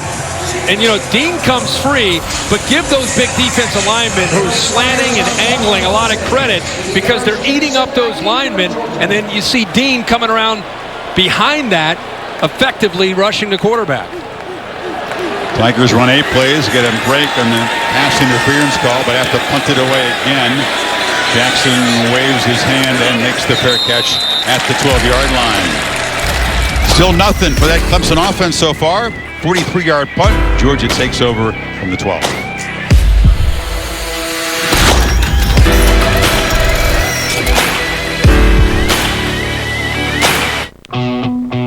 With here September 20th on ABC. JT Daniels, look how quick he's getting the ball out tonight. And again, look how short these throws are. It's 13 to 16, so he's been effective. He's been efficient. You know, here's probably one of his better throws to the freshman, Bowers, but Clemson's doing everything they can to keep everything in front of them. First down incompletion on the edge there, trying to get the ball to Mitchell. Booth in coverage. Got to be careful down here. You know, Clemson's offense is struggling. Defense would love to spark it with a takeaway. If you're Daniels, just where 1 or 2 mistakes are going to decide this thing tonight. Absolutely. It's going to be a game of these quarterbacks trying to avoid that disastrous play. We've already seen Uiagalelei make one of them. White patiently picks his way. That's a nice run. Followed some blocks. Moves the sticks to the 25. And he follows Fitzpatrick, does a nice job. Really good job on an outside stretch play. They've got the speed to get wide. Tough to get wide and get outside of Clemson. And that Georgia tempo, they flip it off to the freshman tight end. Bowers bounces off a man. Spector knocked him down, short gain.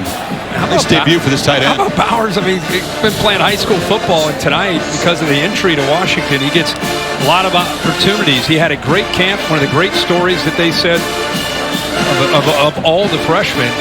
And I don't know if he anticipated getting this many opportunities tonight, even though he had that great camp. There's some running back in high school as well as tight end. And Napa, it's not one of the areas of California that's known for being a powerhouse producing. No, it's where you go to drink your wine, right? Indeed. This guy's another Californian from Fresno, Kendall Mill. It's amazing how well they do. It's a national brand, Georgia. They go to California for a lot of key guys. Holly? Well, that's right. Brock Bowers out of Napa is really talented, guys. He's really smart. That's what's helped him get on the field. 4.33 GPA in high school.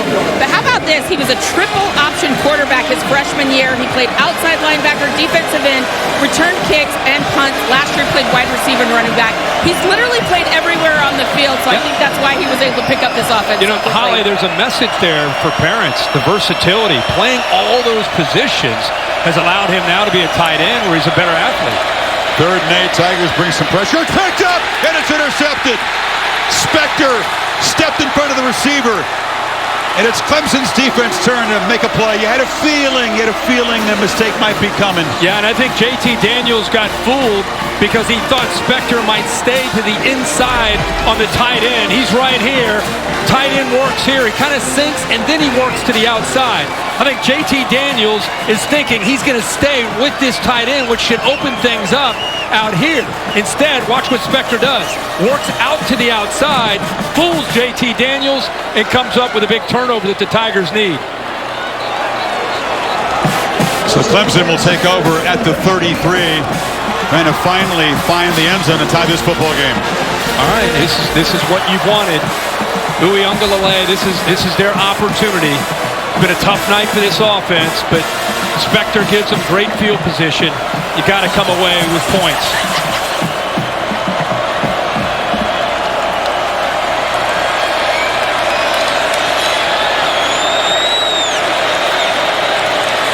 Option look, Shipley on the pitch. Dogs close it down quickly and knock him down after a 3-yard gain. Nolan Smith on the stop. Well, if he's going to run that speed option, he's got to attack the defensive end, Nolan Smith. You're pitching off of Nolan Smith. You can't pitch off of him and then allow Nolan Smith to go out and make the play. The option is about taking that defensive end. Nolan Smith commits to you, then you pitch. DJ didn't run too much option to St. John Bosco. No. But again, in this offense, they got to throw that wrinkle in. Pressure is picked up, trying to buy time, and now he can't escape. There was good coverage. Eventually, the rush got to him. It's Jalen Carter. 4th sack tonight for the Dogs. This play kind of sums up what's happened tonight with some of the inexperience. You've got a couple guys running the exact same route in the same exact area. That's not good. And it affected the rhythm and the confidence that he had. He's really struggling to come off primary. Look at these guys. There's no one open. You got 2 guys standing next to each other, nowhere to go with the football, and he's having a hard time working from his first to second to third option. He's locking on primary. If it's not there, he's in trouble. 3rd and 16. Are they going to squander this great field position? Sacked again. Relentless pass rush. They swarm him. Adam Anderson. His turn to eat. They get pressure this time without blitzing. You know, if you're a Georgia fan, you're enjoying seeing the linebacker play tonight. Anderson is over here. Smith is over here. It's to the right this time. Anderson, we saw Smith early come up with a big sack, and this time you get an idea of what Georgia can do to a quarterback if you hold on to the football too long. Kirk, 3 plays after the pick. They lose 9 yards and fall out of field goal range. Not only do they not tie the game with a touchdown, they get no points out of this. Best they can hope for is Spires is able to knock the punt dead deep and pin Georgia back. Not a real good job. Jackson up to make the fair catch at the 14. That Dogs pass rush, the story here tonight. Welcome aboard the Disney Signature recipes. No one outpizzas the hunt. The Dukes Mayo Classic, presented by Capital One on ABC, is brought to you by DoorDash. Get more from your neighborhood. And Marathon, driven forward. DJ Shockley back in that 0-2 game was like a situational quarterback. David Green was the starter. He electrified and rescued Georgia. Dodged the upset against the Tigers back in 0-2. And I'm going to go back to this last play. Let's roll it real quick, and I want you to see what happens. It's a 3rd down. They're playing man under. Look how it opens up. Clemson quarterbacks have got to see that and take off. Now, he's a young guy. I understand that. But that threat is so big in this offense, and Georgia doesn't fear it. And I don't even think right now at this stage of his career it's even on the mind of DJ. And Georgia knows it. See what JT can do. Defense bailed him out. Pick didn't cost him any points. Milton bounces it. Lowers the shoulder. Excuse me, that's White making the run. And tackled eventually by Charleston. Watch the push here by the left side of this offensive line. They do a good job creating. He's just kind of looking, following that double team, find that seam, that little jump cut. Outstanding block by Fitzpatrick. And that's what springs it. But it was the vision and the patience that time by White that allowed him, freed him up to get those big yards. By far, Georgia's best running play tonight. Nice. James Cook takes his turn at tailback. They fake it to him. Daniels over the middle. Catch made. Jalen Johnson down in that depth chart, but he makes a big play to the 43 of the Tigers. Yeah, little play action. Watched it freeze the linebackers. They bite up. Creates a nice little hole in the backside right behind there. Boom, nice throw. Different receivers. Let's Cook the back. Getting a chance to make an impact tonight again with Pickens and Blaylock not there. Darnell Washington, the pass-catching tight end, not a factor. Kyrus Jackson doesn't quite look 100% either. So other guys are having to step in. Yeah, Kyrus Jackson really just being used on punt returns. So that's where the versatility of some of these guys, their ability to catch the ball out there, not just run the ball, is so big. But you run the ball, it sets that play action. Again, that's Todd Monken and what he wants to do with this offense this year. Make those linebackers have to freeze and respect that fake. Creates good openings behind that zone. On the reverse, Johnson has a couple blockers, makes a cut, takes a big hit there from Spector, about 3 yards short of the marker. You know, this secondary, for the most part, has been doing a good job of holding up without their leader, Nolan Turner. You know, he's not back there, not playing, and they've required others to have to step up, and they've been rotating a lot of different bodies. I mean, we have seen Trenton Simpson, for example, bounce all over the place. That time he was back at safety. They move him up now to play kind of that nickel spot. Turner, their top tackler from a year ago, has a hamstring issue. He's played at so much football. Milton knifing through. Here comes a flag, a big collision. So first down, but we'll check the marker. It was from the defensive backfield. Landon Zanders slammed into the running back. Well, they're getting outside now in this drive a little During bit. the run, holding, offense, number 9. 10-yard penalty from the spot of the foul. We'll repeat third down. And they got the receiver, Justin Robinson, on the hold. And he's trying to get out in front right here. Yep. Locks up 21 Green. But they did a little pin and pull in that condensed formation. The tight end Bowers just locking the edge, freeing it up to get to the outside. Again, twice now in this drive, they've been able to have some of their better runs. That time, obviously, the hold, but the hold didn't have a whole lot to do with the success of that play. Spot foul. Now to be 3rd and 7. High snap. Daniels gets the ball out quickly. McIntosh fighting. And it's a first down. That was some tough running from the running back. You just said this, Chris. Kyrus Jackson and some of these injuries, they're not out there. So you're asking receivers to go out here and be slot receivers, running backs to be slot receivers. And that's where you can see, again, that the versatility of a guy that can go out there and do that. And you've had all camp to try to work it. But Georgia very fortunate to be healthy enough at running back to move some of these guys that are 3rd and 4th strings out and play that slot receiver. That's a great point. Georgia nowhere near their full arsenal weapons. When these guys get healthy later in the year, look out. But right now they're trying to make do and asking guys to play different roles. This is McIntosh, the familiar running back position. They're starting to get downhill now. Yeah, you knew after a couple times we've seen this that they're going to go back to this. They're using that, again, that condensed formation. They're bringing everybody in, using different bodies. That time they try to use Burton to kind of seal it and then get Bowers out to the outside with McClendon, the right tackle. And have we seen them all night have running lanes? No, we haven't until this drive. This is the first real true drive tonight by either team. They've moved it 63 yards. Again, play action off of that now sets it up. Safeties and linebackers start getting caught up worrying about run. Take it to White, lob it to the edge, and no chance. Here comes the flag. Mitchell was being grabbed by Sheridan Jones. Pretty much a no-brainer on the call this time. Mitchell, a freshman. Jones just completely locked him up and grabbed onto him there. For both passing games, pass interference calls have been among their most effective plays tonight. That's right. I mean, but it moves the ball inside the 10. 1st and goal, Georgia trying to make this a 2-score game. The way this game has felt, you talk about a red zone, the importance of red zone for a defense to try to bow up. Touchdown here with the way their offense is played could be devastating for Clemson. Play action, Daniels flips it, and was it tipped at the line? It was. Xavier Thomas, 3, climbed the ladder.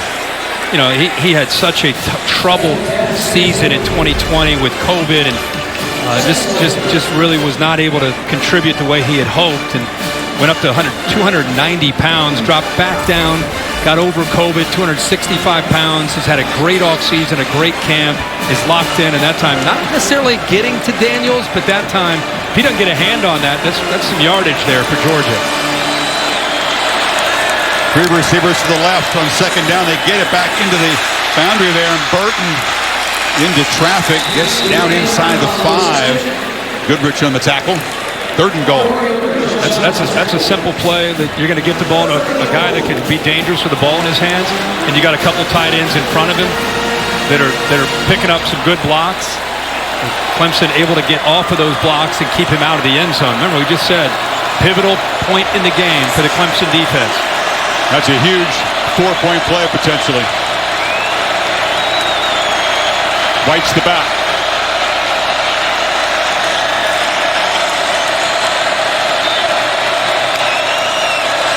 Daniels looking right, launches into heavy traffic. Broken up there, a dangerous throw. Brock Bowers was being bracketed that time. It's 4th down. Wow, the Makuba looked like he might be able to come up with an interception. And you're right, sure, that was heavy traffic that he threw that in there. Skalski was back there as well. He had 2 different receivers running into the same area. Can't really tell who he's trying to get it to. I don't know if he's trying to get to the bigger Bowers, who really gets his hands on the ball. He did. He somehow, boy, he got up. He did, but Smith didn't do him any favors. His teammate kind of knocked it into him as he was trying to grab the ball. 4 guys within a phone booth, basically. But the Tigers do get the stop. Lesney missed earlier. This chip shot, crucial from 22 yards to make it a 10-point game. And he drives it through. First long drive of the night, 11 plays, 81 yards, 10 zip. Dogs. This is more than just a building. Kevin Nagati in studio. Now to our Dr. Pepper Fansville studio update. The Pasadena LSU season opener. Herbie's high on UCLA. Dorian Thompson-Robinson to Greg Dulcich. The big man down the sidelines. 2 men to beat. He does 75 yards. Chip Kelly's Bruins up 14-7. Chris, back to you. I keep telling you, Kirk, this UCLA. I know that. I mean, I'll jump up and down watching that highlight, Kevin. That's pretty good. Boy, it's nice to see the UCLA, the powder blue and the gold. If they can get them going. If they win today, fun for the sport. They win today, man. 4th year he's been there. I just thought it could be the year they get it going. It's a short kick, and Shipley's going to have a chance from the 5. And the freshman knocked down to the 23. Well, for us, part of return to normalcy is having the All-State bus and Curtis Wilson back on the job. Here he is in Charlotte. What's your All-State celebration moment today? Well, we've been watching football since Thursday night. We watched it yesterday, watched it a lot today. I think this game in Madison, it's a tough ask for Penn State. To go on the road, Camp Randall, sold out. I don't care if it was pretty or it wasn't. That is a great win. Think about how last year started in Bloomington. Remember that play that was reviewed? Oh, yeah. Did Penix get in? Did he not? Ended up being a devastating loss they struggled to recover from. This time, they find a way to win it on the road. So that's the big celebration. Tremendous defensive effort on the road. Uiagalelei now a little extra urgency, Kirk, now that they're down double digits here. That's Galloway making the catch for a short gain. Yeah, quick throws, get the ball out. Again, what I've seen tonight from him, this guy has tremendous upside. We know about his future, but he's still a young guy, and he's struggling right now to come off primary if it's covered and work through it. And also, the offensive line has struggled at the line of scrimmage. Here comes pressure again. They block Dean that time. A flag comes in. They might have held him to block him. And now another flag comes in late. A lot of pile of laundry on the field. That could be a chop block. Once you're engaged with a defender and then you go underneath, you submarine him. That's a problem. Kobe Pace, the back, is the man that they... Pace is actually... Foul. Chop block. Yeah. Offense. Number 65 and 20. Pace is the one that submarined, committed the foul. You see the blitz right here. Once he gets locked up, you'll see 20 submarine. Brockhorst does a good job right there trying to hold up, but then once you're engaged and another offensive player goes down low, it's a chop block and a personal foul. And it's been hard to try to stop Dean from getting in there tonight. That time they broke the rules to do it. You know, we watched him last year. We knew what he could do. I just feel like with Monty Rice out of the middle, his leadership and his playmaking ability, it's his turn, right? Yep. He's going to a different level. And again, if you're a Georgia fan watching 17 right now, you've loved him, and now you're really starting to appreciate. Remember, this guy's a leader. This guy's at a very different level. He's a 4.0 engineering student.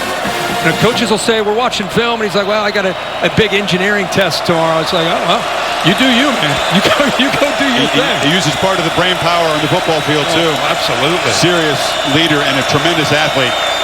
2nd and 18.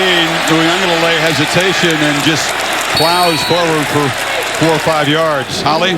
Well, you're talking about how smart Nakobe Dean is. I talked to him this week about his academic workload. He's actually taking a machine design class and mechanical engineering level 200 classes right now. He's doing that in addition to his football work.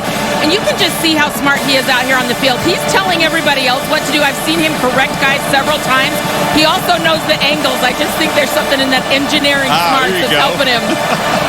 He is not only leading Holly tonight, he's been the dynamic playmaker, blitzing often and finding those creases to get into the backfield.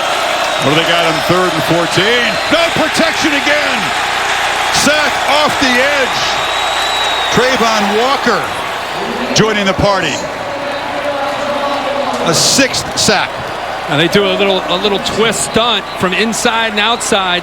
The left side of Clemson's offensive line right here struggles. You'll see it work in, and then on the outside, he's able to work back into the middle, affecting the communication, and ends up getting in. Kirk, it's shocking. I mean, all the years the Tigers, the stars come and go, the production doesn't dip. They have 92 total yards tonight when you subtract all the yards from those sacks. 92. We're almost done with the 3rd quarter. Spires boots it from the goal line. Jackson drifting back to his 39. Sidesteps some traffic. A flag comes in on the return, which figures to spoil the field position. They would have had the ball in Clemson territory. We'll check the marker with 10 seconds left in the 3rd quarter. Georgia has run 44 plays tonight. Clemson the same number. During the returns, illegal block in the back. Return team number 7. 10-yard penalty from the spot of the foul. It'll be 1st down, Georgia. This is a little bit like NFL football, the number of plays. Speaking of Sunday, it's college football. The Fighting Irish, ranked number 9. Jack Cohn, the ex-Badger, taking over at quarterback, visiting Tallahassee at 7:30 Eastern Time. And then on Monday, Labor Day, back to Atlanta, Louisville Cardinals and the Rebels of Ole Miss. You'll be there along with Reese Davis on that call. ACC teams involved 5 consecutive days from Thursday to Monday. Yeah. Lane Kiffin now with COVID, he will not be able to be there to be able to coach in person. So we'll see how that impacts that game. We talked about the Penn State game for so many years. It's been championship teams playing explosive offense, 50 points a game. LSU, these Clemson offenses, Alabama. You felt that 21 might be a much more defensive year. We're seeing early signs of it. Why? Yeah, I just thought before the season started that would be my trend this year, and it has everything to do with COVID restrictions a year ago. It impacted defenses more than the offense. They didn't have spring ball. Defense is about continuity, playing together, being with each other, and they couldn't do it a year ago. This year they can. Daniels rolls out, finds Bowers again, and the young tight end is having a heck of a debut. 1st down near midfield. Yeah, he snuck behind James Skowski, and all of a sudden, starting to see this quarterback, JT Daniels, starting to find some answers to this athletic defense. So that has a lot to do with outside. They're starting to attack outside in the run game and outside on play action. 6 catches for Bowers. He's been the featured guy. 15 minutes to play in Charlotte. 10-0 Georgia. Back after this message and a word for your local ABC station. Some have a history of building the best. Spartanburg Chrysler Dodge Jeep Ram is the best in the upstate. This season, Taco Bell welcoming back one of the best parts of college football, the student sections. Live My Student Section of the Year contest has returned. ESPN.com/Taco Bell to see how your school can compete. Beginning of the final quarter. Dogs from their 48 up 10.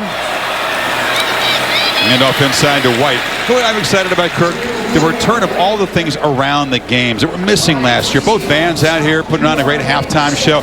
The commitment that these folks make. You know, they practice and train like football players do. I know it's a little different, but the commitment isn't different.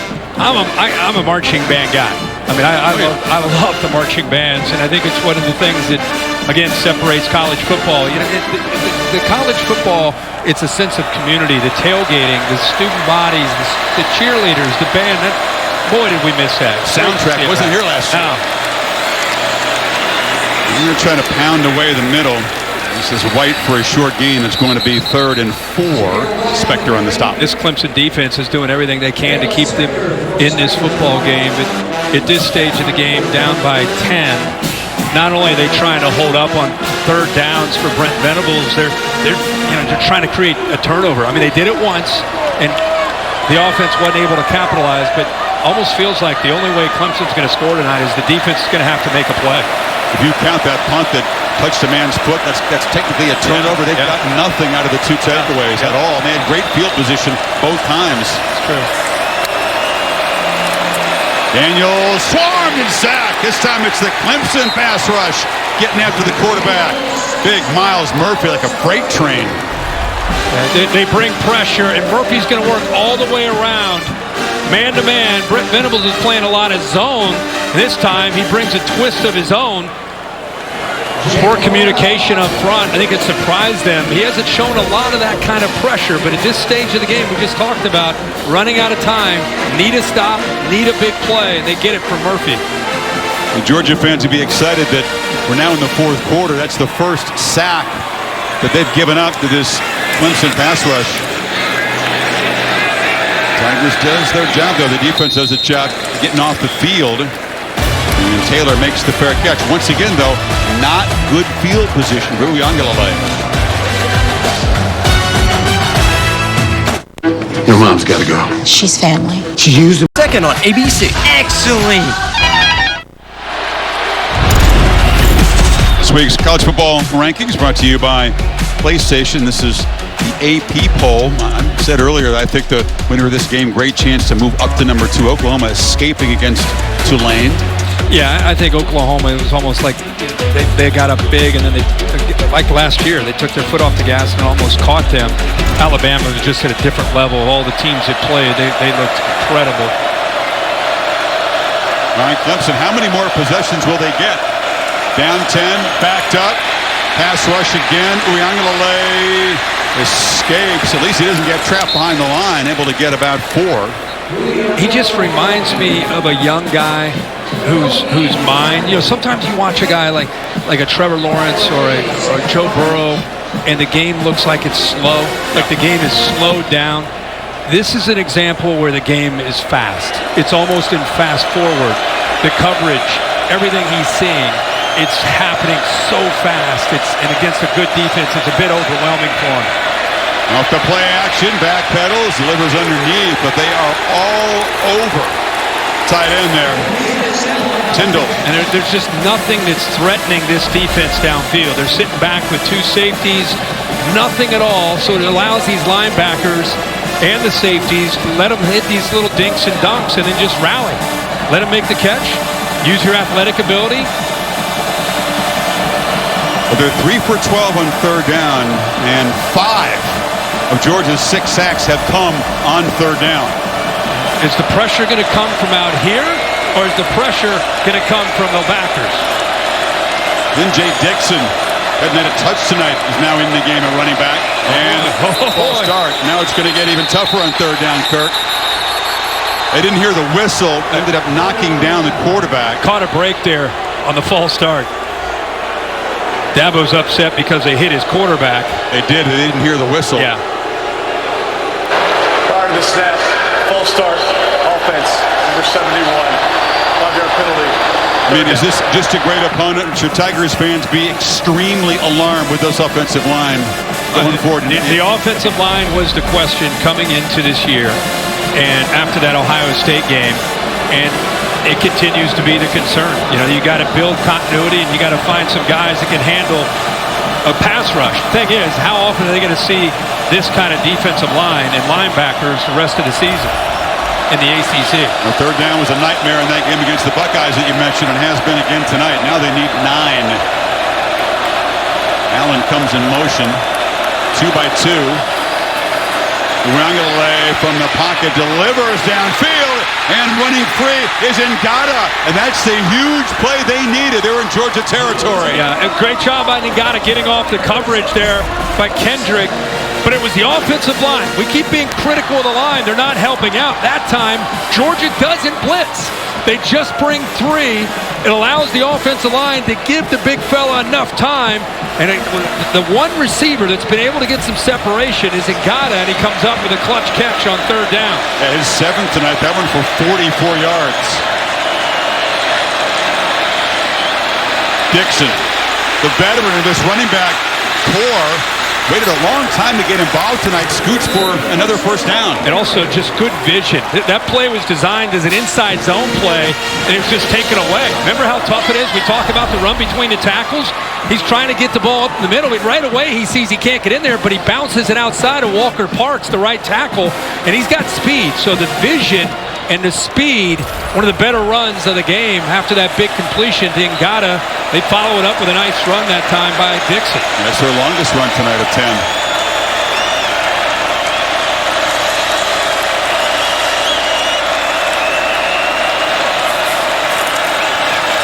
Pump fake to the edge, throw across the middle. It's high. Gathering it in is Allen. Ball looked like it was deflected. He's trying to get him to chase Dixon, trying to get those linebackers out of position and then work back to the middle. And Chris, you're right. I think that ball was deflected, trying to work it back over across the middle where those backers had left to try to chase down the fake. But good focus and concentration by Davis Allen to get the 8 yards. Tigers starting to get some rhythm now. Chunks of yardage, finally. 2nd and 2, out quickly. Catch made on the edge by Ladson. Speedy receiver takes a shot. He'll move the 6 again to the 20. That time you saw Brini on a blitz. It's actually exactly what Clemson wanted. He came from the field to the left. There he is right there. He's coming on the blitz. Get it out quick, which they do. It's 2-on-2. You got to make better blocks. You got to give Ladson a chance. Give Kendrick, a former Clemson Tiger, credit getting off of that block and making a tackle just for a short gain. They pick up a first down, but it could have been a big gain with 2-on-2 out there. This time, plenty of time. Muyangale shows the arm strength and an absolute wrestling match. Ringo just tackled Ladson in the end zone. That's a true freshman out on an island. And as you said, I don't think that ball had a chance to Ladson, but his instincts were to just try to bring the receiver down, which is not good to do, obviously, in coverage. It's a tough matchup on the edge. Defense, number 5. 15-yard penalty from the previous spot. Automatic first down. So Clemson marching deep into the red zone for the first time tonight. Progressive pylon for him. Shows you another angle. That's a nice takedown. It's 2 points. They've moved the ball.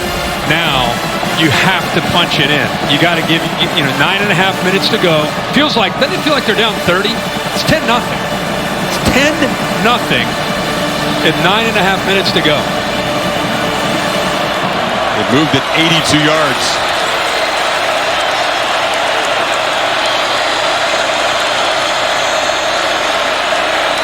Fake it to Dixon. Muyangale has to just throw it away. Again, smart. Nothing but traffic. 2 receivers next to each other. 2 DBs and Smith, who had the pick 6, came on the pressure that time. Little smoke and mirrors. You got Justin Ross going in motion. Everything's covered. That's a great decision. Great decision. Instead of trying to force something and trying to be impatient, I got to try to force the throw in. Muyangale that time just throws it away to live for this next down. He's a big dude. We haven't seen many design quarterback runs. You're at the 5-yard line. I keep asking, especially down here. How many times Deshaun, Taj Boyd, Trevor, down here, that's what they did. UB run. Instead, he drops back from the pocket, throws a slant into traffic. It's broken up nicely. It was Brini stepping in front of Ladson. It'll be 3rd and goal. That is really good coverage by the senior. Kind of playing him from the inside out. And as soon as he got to that back line, Brini gets his head turned, waiting for that ball to be thrown, and gets inside underneath him so he doesn't have pass interference and sees that football. Man, that was good. One of those crucial potential 4-point plays. Can the Tigers find the end zone? Empty backfield. Georgia defense all spread out. No pressure on Muyangale at first. They bring pressure late, and he just chucks it out of the end zone. Excellent, excellent job by the Dogs in tight after giving up the big plays. They put the flag up, but I think it might have been a shoe. Looked like a flag, but I think it's just a shoe. from the Clemson wide receiver. You're right, Chris. Georgia hunkers down. Sure did. Inside that, right about the 5-yard line. They just spread across the field. Yeah, and the plays there again. You taken away QB run. Georgia didn't even think about having to defend that. Makes it really tough to try to throw the ball against that group, that secondary. B.T. Potter from 22 to get the Tigers on the board. Does his job. Not what they were looking for. 10 plays, 82 yards, but it's back to a 7-point game. 9:08 to play in Charlotte. If you have a typical airline credit card, you're not College football for less. The Dukes Mayo Classic on ABC is presented by Capital One. What's in your wallet? And in part by Zaxby's, featuring fresh-made chicken tenders, wings, and salads. Pumped up for Ames, Iowa. Kirk, college game day built by the Home Depot. Set there to set the stage for that in-state rivalry, Hawkeyes and Cyclones, a top 20 matchup. Yeah, I think Iowa State, just one of those things they had to get through this week to get to next week's showdown, a big rivalry game. And the Hawkeyes, boy, they look great from word go today on both sides of the ball. That'll be a huge matchup at Ames. You know, from Taj Boyd, Deshaun Watson, Trevor Lawrence, Kelly Bryant when he was the quarterback briefly as well. Quarterback runs a huge part. Quarterback was 250 pounds. They had first and goal at the 5. Yeah. It's been a huge part of the offense. That's why I keep asking you. For 10, yeah. The first series, I was like, how are they going to use him running the ball? We haven't seen it at all tonight, especially once you get inside the 10-yard line. Georgia's playing all that man coverage. Nobody's accounting for the quarterback. Well, Sunday Night Baseball, part of the Labor Day weekend sports calendar in San Francisco. Now 2 teams in the NL West battle it out. Dodgers, Giants, a great rivalry since the beginning of time, since they are both in the New York area. It's all presented by Taco Bell, 7 Eastern, also on the app. I know you're big with tennis these last few weeks. I'm big with baseball. I'm a Reds fan, and it's been a long time since I've been watching meaningful baseball in the month of September. Reds, for all of you that are concerned, they won 7-4 tonight. They're a half game up on the Padres in the last wild card spot. So keep an eye on that. I'm sure the fans listening tonight were absolutely riveted winning that Reds score. They demanded. They had to have it. Yeah. Had to have it. Yeah. All right, Georgia back to work, but now the lead's just 7. Cook is the back. And Daniels, nothing doing. Tried to flip it out there on the edge. Mitchell. Can't get the ball downfield. We keep talking about how Clemson can't get the ball downfield. Georgia's had that same problem. Andrew Booth on one side. On that side, Mario Goodrich. And George Pickens, ACL in the spring. He'll be able to play this year, but not for a while. Dominic Blaylock also an ACL. He's closer to playing. He's been playing with the scout team, but couldn't go tonight. You're really seeing the lack of a difference maker. You mentioned Kyrus Jackson hasn't quite looked himself with the knee brace. Pressure on second down. They flip it short. Smith makes the catch, gets out across the 30. Third down coming up. And that's 4. a tough ask by James Skowski. You get the ball out to Smith. We just talked about difference makers.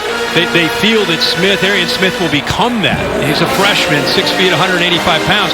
Talking world-class speed, like 10-100 type of speed. And Skowski's out there in the flat trying to catch up with him. That one is fast. That is flat. That's world-class. Hadn't gotten loose tonight. Georgia 4 for 11 on third down.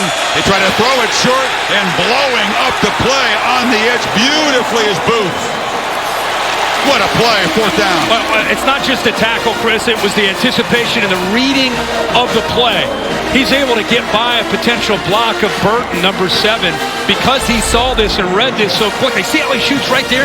Gets underneath Burton. Burton never had a chance. So he makes the tackle, but it was the recognition, the quick read, and how quick he was able to make a decision to get up there.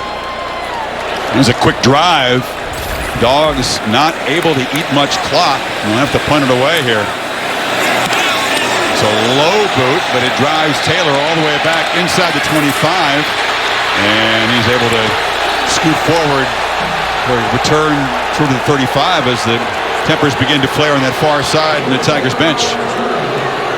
There must have been a big hit there, a little hit towards the end. I think the reaction there from the bench, they're trying to get a call. of a late hit on Taylor. Was it a horse collar? I think it was just the fact that it was well after he was out of bounds. Look. Snappers down there trying to get down. Dean's down there, who's had a big night as a linebacker. Dean's up hitting him. Dean hit him in the head. They haven't had much. Dabo is fired. Chippy department. Yeah, I was right in front of him. Yeah.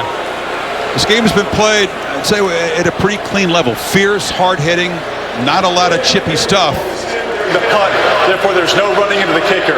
Result of play, first down. They did get close to it. I guess they actually got a piece of that low football. Dabo cannot believe there wasn't a personal foul from this SEC crew.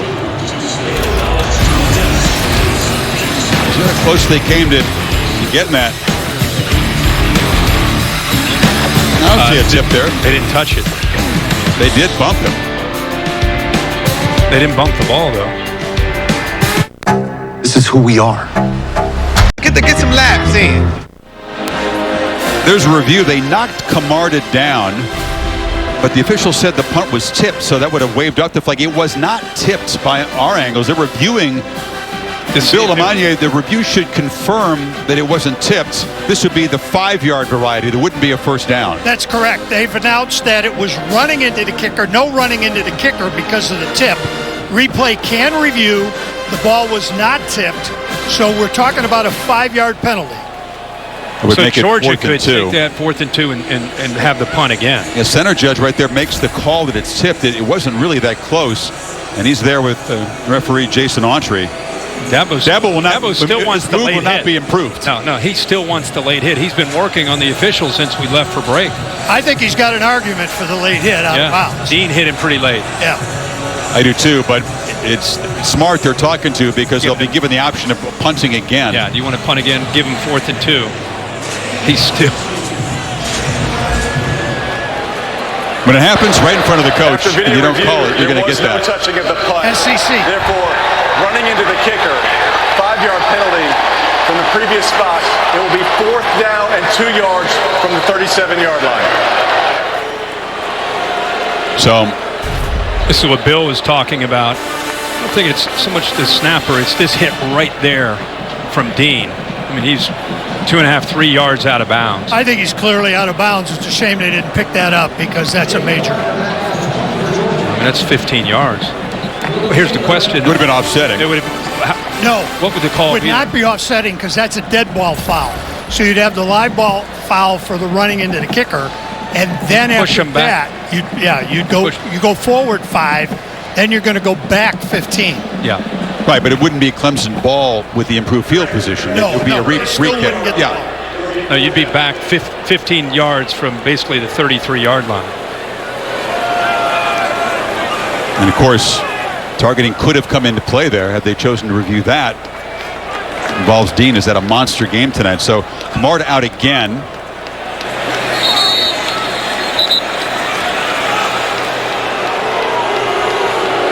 Nine penalties on Georgia tonight. 6 on Clemson.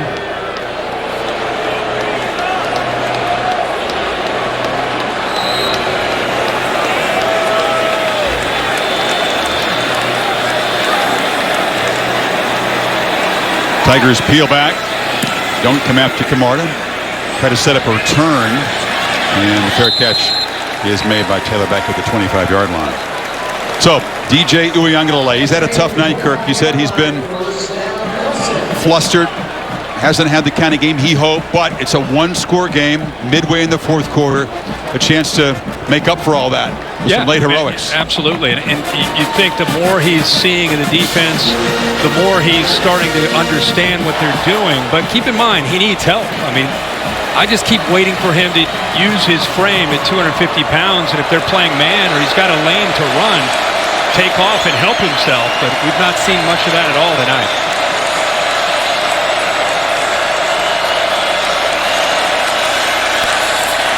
Delivers far side, broken up, and a flag comes in late.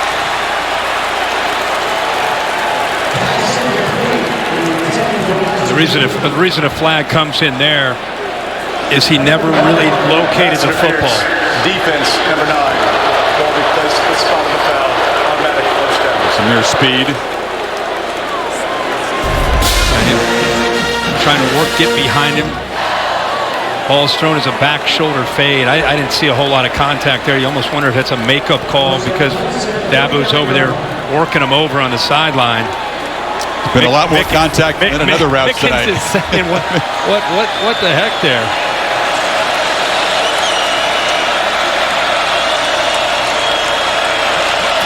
Dogs show pressure. Youngale rolls and has to lob it away. No chance to make a play on the edge. They went back testing speed again to the back Dixon. So again, this is the inexperience. You know, when you think you're going to hit a wheel route down the sideline, you get excited about it, you think it's going to work, and you just lock in. You lock in, you telegraph, and then you float it. Lucky threw that away where the defender could not make a play on the ball because floating it up there, the safety easily, if that ball's in play, makes an interception. But he brought the safety over by just staring it down the whole time. And Ngata is set out to the right. He's been the key target tonight. And they try to get it to him in traffic, and he makes the catch. If you're the Dogs, you're looking for number 10. He's been the playmaker tonight. Yeah, and one way to try to capitalize, Tony Elliott's saying, you know what? Instead of trying to defend these guys, blitzing these backers, why don't we just bring a receiver, line him up from the outside, and just bring him into the middle where they're vacating by blitzing and just throw these little passes into the middle of that defense. And the guy is almost built like a tight end with his size. Strong hands, too. His catches have been in traffic tonight. 3rd and 2 from the pocket. Short pass. And fighting and stretching the ball for a first down there is Braden Galloway.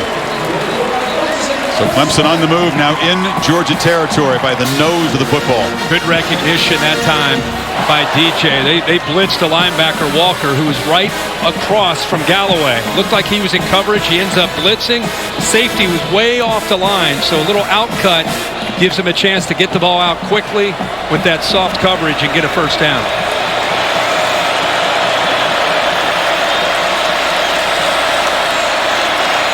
Dropping back and pressured and dropped again is Uyunglele. They get him for a 7th time tonight. They are so strong in the middle. Jordan Davis is lined up here. Watch how he just uses his power. 6'6", 340 pounds. He rips right through 2 offensive linemen. And what I love about a 340-pound guy is that he was relentless in his effort. He did not give up on that. Actually attacked the football and almost got it away. But it wasn't just him being big and strong. It was athletic ability and a never-give-up attitude there that got that sack. That symbolizes his skill set, doesn't it? Now, the way Uyunglele takes off finally. There you go. Zion run a little delayed. He bulldozes to the 45-yard line. They'll need 5 on 3rd down. Those linebackers are thinking, what? 5's running? We haven't seen that all game. And again, if you're wondering how they're going to use him in the running game, you would think because at 250, he's not going to be Trevor Lawrence who can close some ground in a hurry with that gait or those strides, or Deshaun. It's more almost like a power runner, like you just saw right there. Getting down inside of 5 minutes. Is this 4-down territory? 2 plays here to get the 5 yards? At 5 minutes to go, 3 timeouts, I'd be surprised. Here comes the pressure. They pick it up, ball out, catch made. No, incomplete. Galloway had his hands on it, could not hold it. And Scene was there to make a clutch play. And now it's decision time for Dabo, 4th and 5. Give Scene a lot of credit, man. That was a big-time play. Galloway is a very talented receiver as a tight end. And he does a nice little whip route, comes back underneath, and as soon as he has the ball in his hand, 16's able to get up there and knock it right there with his hand. Gets his hand on the ball to dislodge it. He looks like he is going to go for it. Yeah, Sweeney putting some chips in the middle of the table here. They need 5.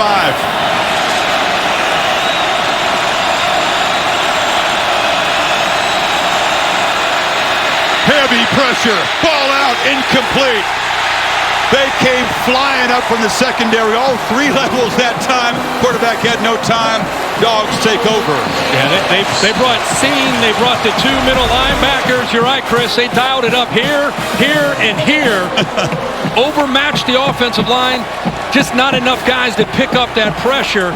And he's trying to hit the crosser, and that pressure got the best of him again. If you enjoy the defensive side, if you love a pass rush, man, you are in heaven tonight.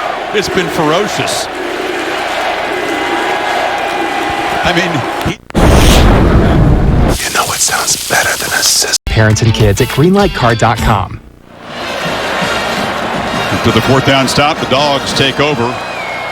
4:49 left. Sitting on a 7-point lead. Georgia's offense has produced only a field goal tonight. White bangs straight forward. Time and time again, Brent Venables and the defense have had to step up. They've had to come up with an answer. They've had to come up with a stop. And they've been able to do that. I mean, this game felt like it was getting away from Clemson. It felt like, well, they're going to get too far behind. But this defense has really answered the call. You mentioned it's 10-3, and we keep kind of kidding at breaks. It feels like it's a lot more than that. But Georgia's only scored a pick six and a field goal. That's it.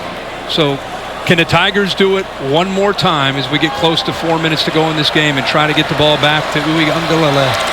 The old man Skalski directing traffic out there. White, can he get the edge? He's knocked down at the 46. It'll be third and short. Here's the only touchdown Georgia scored. Christopher Smith jumping the route. 74-yard pick six return. Third down play, blitz coming. Smith is a veteran anticipating a throw right at the sticks, which is exactly what he got on a glance route. Jumped it, eyes up, and that is the difference in the game and the only touchdown that we have seen tonight. Talked about that Clemson defense, Kurt. Georgia only needs a yard. They can pick up 3 feet. They can keep chewing on this clock. With that sugar huddle, quick huddle here. Play clock down at 1. They snap it. On the end around, it was Cook. And they do move the sticks. It's been one of those kind of nights. If you just tuned in and watching, you've been watching a lot of other games and people are scoring points. I mean, we're going sugar huddle, jet sweep, fake the sweep the other way, go jet sweep back the other way, get that half yard, move the sticks. Even though Georgia got the first down, Clemson's going to spend timeout right here. 3:15 to go. Venables' defense to one more chance to get him off the field, get the football back. Reminder, in this slot tomorrow night, Tallahassee. The Irish come calling. It's on ABC. So on the ESPN app. And then Monday night, Louisville and Ole Miss. Rebels a 10-point favorite in Atlanta. Interested to see Jack Cohn coming over from Wisconsin, where he was a starter and last year lost his job to Graham Mertz, who ended up becoming the guy in Madison. So he left, transfer portal, went to Notre Dame, won the job, and we'll get a chance to see how he's fitting into that offense. Got a lot of really, really good playmakers around him. Kyron Williams in that backfield, good receivers. I think one of the best tight ends in the country, Michael Mayer. Against the Florida State team, Mike Norvell trying to change that culture, getting things going in Tallahassee. Big bodies up there. And going to play some smash mouth football to bleed the clock. That's Kendall Milton. Clock rolling. It'll be inside of 3 minutes. Yeah, holding on to those 2 timeouts. Venables almost halfway out of the field, communicating, making sure everybody's on the same page. May have been a busted gap. And right now they are just trying to shoot gaps. Brazee was there. He beat his man, got into the backfield, but a pretty good job of getting around him to get some positive yards to set up a 2nd and 6. And Daniels in no hurry, obviously, trying to milk that clock. A bit of standing in the huddle, watching the play clock tick down inside of 7. Now they'll run up there quickly. Once again, end around. Cook makes a cut, and he's knocked down about a yard short of the marker. They're also kind of in fringe field goal range for Podlesny if they want to try a long one to pretty much ice the game. That would be in play here. But these tight ends are working from Georgia. Doing a really good job. Both Fitzpatrick and Brooke Bowers helping set the edge on some of these outside runs. Let's go back to Kevin Nagandi, get an update from the Rose Bowl. Your UCLA Bruins against LSU. Yeah. There's no way. They're still hanging in there. Herbie's UCLA Bruins continue. This is DTR to Chase Cota right now. It's 21-10 UCLA. Also over on ESPN updating you right now. Early in this one in the first quarter, BYU Arizona is scoreless. Chris, Herbie, back to you. He's got to get in front of these bold predictions. You can't react to UCLA beating LSU and going, what's going on over there in Brentwood? These boys are playing ball. You got to try to... It's Westwood. Or Westwood, not Brentwood, Westwood. But you got to take a little bit of a chance. Well, once in a while, you stumble into one. Out there, Westwood, Brentwood. Westwood. Tonight's in Pasadena. All right, here's a big one. I actually saw some UCLA fans in the stadium, which was exciting. That's good. Need a yard. Move the sticks again. White is the back. He's got it. And he's got a first down. Running physically, banging down to the 25. And the Georgia fans and the Bulldog players can feel it now. Skowski just missed getting into the backfield. Watch him at middle linebacker. He shoots and just misses. And really good cut by White.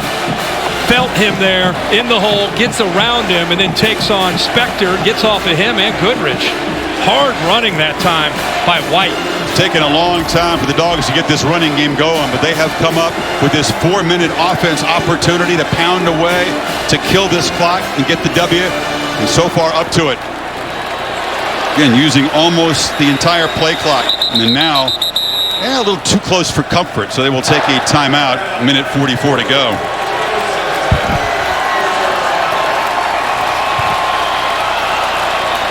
Wow, and the intensity, the energy in this place, the collision of two heavyweights, inexperience on both sides, a lot of mistakes on both sides. The defense have had their way, but first of all, it's fun to be in a close game with you. It's fun to be in a close game. I don't think we had one last year. No, we did not. No, really, the whole season. We didn't have a close game. Really? What'd you say the average? I remember. It was every time. 26 points per game was the So, hey, we got a margin. one-possession game, and it's just, both these teams knew that it was going to be a battle. Both these teams knew when you take on a top-5 opponent, it's not going to be pretty. It's going to be a grind. There's going to be some tough moments. No matter what happens, you win, you lose, you're going to grow and develop and keep growing. And Clemson, man, if they lose this game, they've got to do a good job of getting their offensive line right.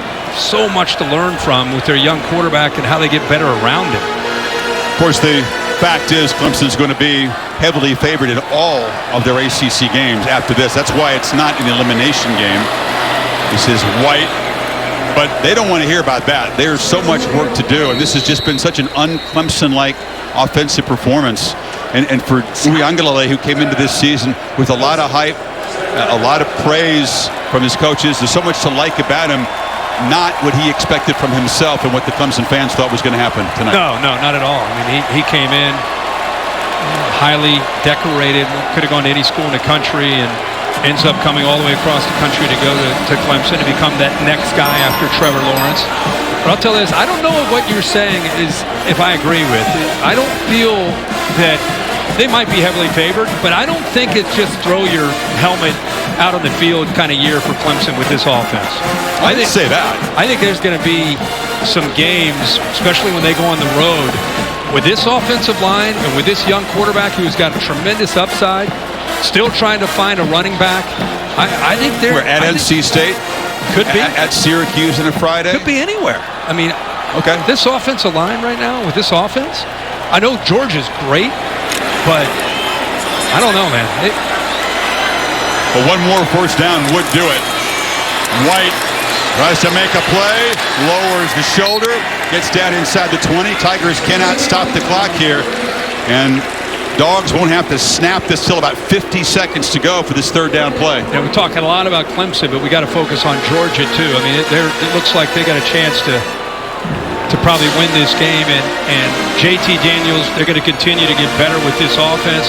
This defense that Georgia has, going to keep them in every game they play, going to make them, they're going to be a team that's going to be a heavy favorite in every game that they play, and you would expect them to have a chance to get to Atlanta and have another shot down the road, more likely to play Alabama in Atlanta. We got UAB next week. Then they got 5 SEC teams in a row that they have dominated in recent years. It includes a road game at Auburn, and then, of course, the cocktail party. Yep. And I don't know if they're heavily favored in that, but they look good, and they look like the clear favorites to once again lead the country in rush yards allowed. Clemson has a grand total of 2 rushing yards when you subtract the sack yardage. What I like about Georgia's defense is I like how Dan Lanning and his personality with Kirby Smart, you could just feel the confidence that they have in their front. And they've got some special leadership with this group. Wyatt up front. Davis gets a lot of attention, but Wyatt's leadership, attitude from Nolan Smith, Dean's leadership, Adam Anderson's playmaking ability on the back end. You have Seen and Smith at safety. I don't know. There's just a lot of intangibles and kind of love for one another that make this defense going to be really fun to watch all year. So they can run this play. Obviously, if they make the first down, it's game over. Even if they don't, play clock will wind all the way down. They would choose to either try to kick a field goal to put the game away or run some kind of fourth down play and leave Clemson almost no time. Yeah. White. Forget the strategizing. Don't need to worry about that as he barrels for a first down, and the Dogs are going to come to Charlotte, the Tigers' backyard, and get a huge momentum-building W. The hype will begin to build for this team. They could move up to number 2 right behind Alabama, even though the offense didn't find the end zone. I'll tell you, man. Kirby, you'd be satisfied with this one. You take on a matchup like this in college football, it is so good for the game to see the willingness to play in games like this. And Clemson's going to fall back, but they're going to have a chance to regroup. But this is monumental for Georgia. A big win against a rival in Clemson in a top 5 matchup to start the season. Not pretty, but gritty. And again, if you enjoy a ferocious pass rush, a lot to appreciate tonight from Kirby Smart's defense. They sacked Uiagalelei 7 times, harassed him a whole bunch of other times, influenced a lot of throws, and made him look mighty uncomfortable. Yeah, I think that was the goal. As good as he's going to be, he's still a young guy, right? He's still trying to figure things out. And I think what happened last year is he came in against Boston College and he came in against Notre Dame, and he had so much experience around him that it made it just look like, oh, no problem. This is turnkey with a guy like this. And without Travis Etienne and without some of the offensive linemen, they're going to have to start from square one with him and build the offense around him and gain some confidence, because they did not run the football, and I think that had a lot to do with the predictability of the play calling. JT Daniels did not light it up tonight, but he goes to 5-0 as a starter at Georgia. Now let's go down to Holly. Well, we were ready, but now they're going to take a second to talk to Brent Venables and James Skalski. Kirby took his time saying some nice words to many of these players. And, Coach, for you, you built your career on defense. You know what good defense looks like. How do you describe what you saw out there tonight? Aggressive, getting after it. You're either elite or you're not. And that's what we've been saying all camp. You're either elite or you're not. And tonight we played a really good game defensively. And look, guys, Clemson's got an unbelievable team. But I'm so proud for our university to come in this atmosphere in their backyard where they play their ACC championship game and come here and win this game. A lot of resiliency and a lot of composure. There will be hype after this game for your group, but what does this win actually mean reality-wise for you? Just like we said if we had lost. Everything's still in front of us, but we got a really tough game next week against a team that's really good, and we're going to have to spend a lot of time getting better to be able to be the team we want to be. Your offense extended a drive when they had to in game-winning fashion. What do you say about your offensive performance? Connection, resiliency, composure, and toughness. That's what this team's about, and they believe in that. They love each other. Thank you, Coach. Thank you. Appreciate it. Those are 4 great qualities to have, aren't they? We just talked about, when we were wrapping up the broadcast, we just talked about and witnessing the team. You can just sense how much they like each other. And remember you talked about what's the difference in defensive football this year from last year? It's that stuff right there. That's why you play good defense. 6 different Dogs got sacks tonight. That makes it sweet. Big Jordan Davis, one of those guys in the middle there, is with Holly now. Well, this man was the anchor. How sweet was it for you to get this kind of defensive performance and win in your hometown? It's amazing. We came out here, we wanted to make a statement, and we just came out here, we played our game, we worked on our technique. This is something we've been working for all summer, so when we come out here and play the game we're supposed to play, especially in the hometown, it's amazing. It's an amazing feeling. Sometimes first games don't go to script. How do you guys think you did from really being focused and being mentally prepared tonight? Well, we was always mentally prepared. We came in here, we have a business trip, we have a job to do. Some things don't fall our way, but we adjust, we get back to where we need to do, we get back to our technique. Our technique saves us at the end of the day. I saw Clemson trying to defend you with 2 and 3 players on almost every snap. How did you have the endurance to get this win and finish this game? It's something that I expect. You know, I always say 2 on me, somebody's free. So, you know, I free up a linebacker or I free up another D lineman so they can eat. So it's amazing that they have that type of respect for me. But, you know, at the end of the day, I just want to do whatever I can to help the team. Everybody ate tonight in Charlotte, your hometown. Thank you, Jordan. That was a feast, you're right, Holly. They smothered the running game. They got after DJ. Christopher Smith with a 74-yard pick six was the difference. What an engaging defensive tackle. Yeah. I mean, his size comes over to talk to Holly, and he's just like a pro sitting there talking to Holly post-game presser. Boy, he is it's 99. Keep an eye on him all year, right in the middle of that defense. Defense only had to play 60 snaps against that Clemson offense. That was a relief. He looks like he could play another game right now, big man, huh? It was fun. We hope you enjoyed it. Full-fledged college football coming back. We appreciate the fact that we can have Mark Amento, Mike Leck, Darren Brown back in the booth. It was produced by Bill Bunnell, directed by Derek Mobley. Great to have all of our crew back together. Kirk, enjoy it next week. We'll see you in Happy Valley in a couple of weeks for the Whiteout game, Nittany Lions and the Auburn Tigers. Tomorrow on ABC, Notre Dame and Florida State, now except on the West Coast. Stay tuned for your local news. From our entire ESPN family tonight, so long for Charlotte, 10-3, Georgia. We've already foreseen 2 amazing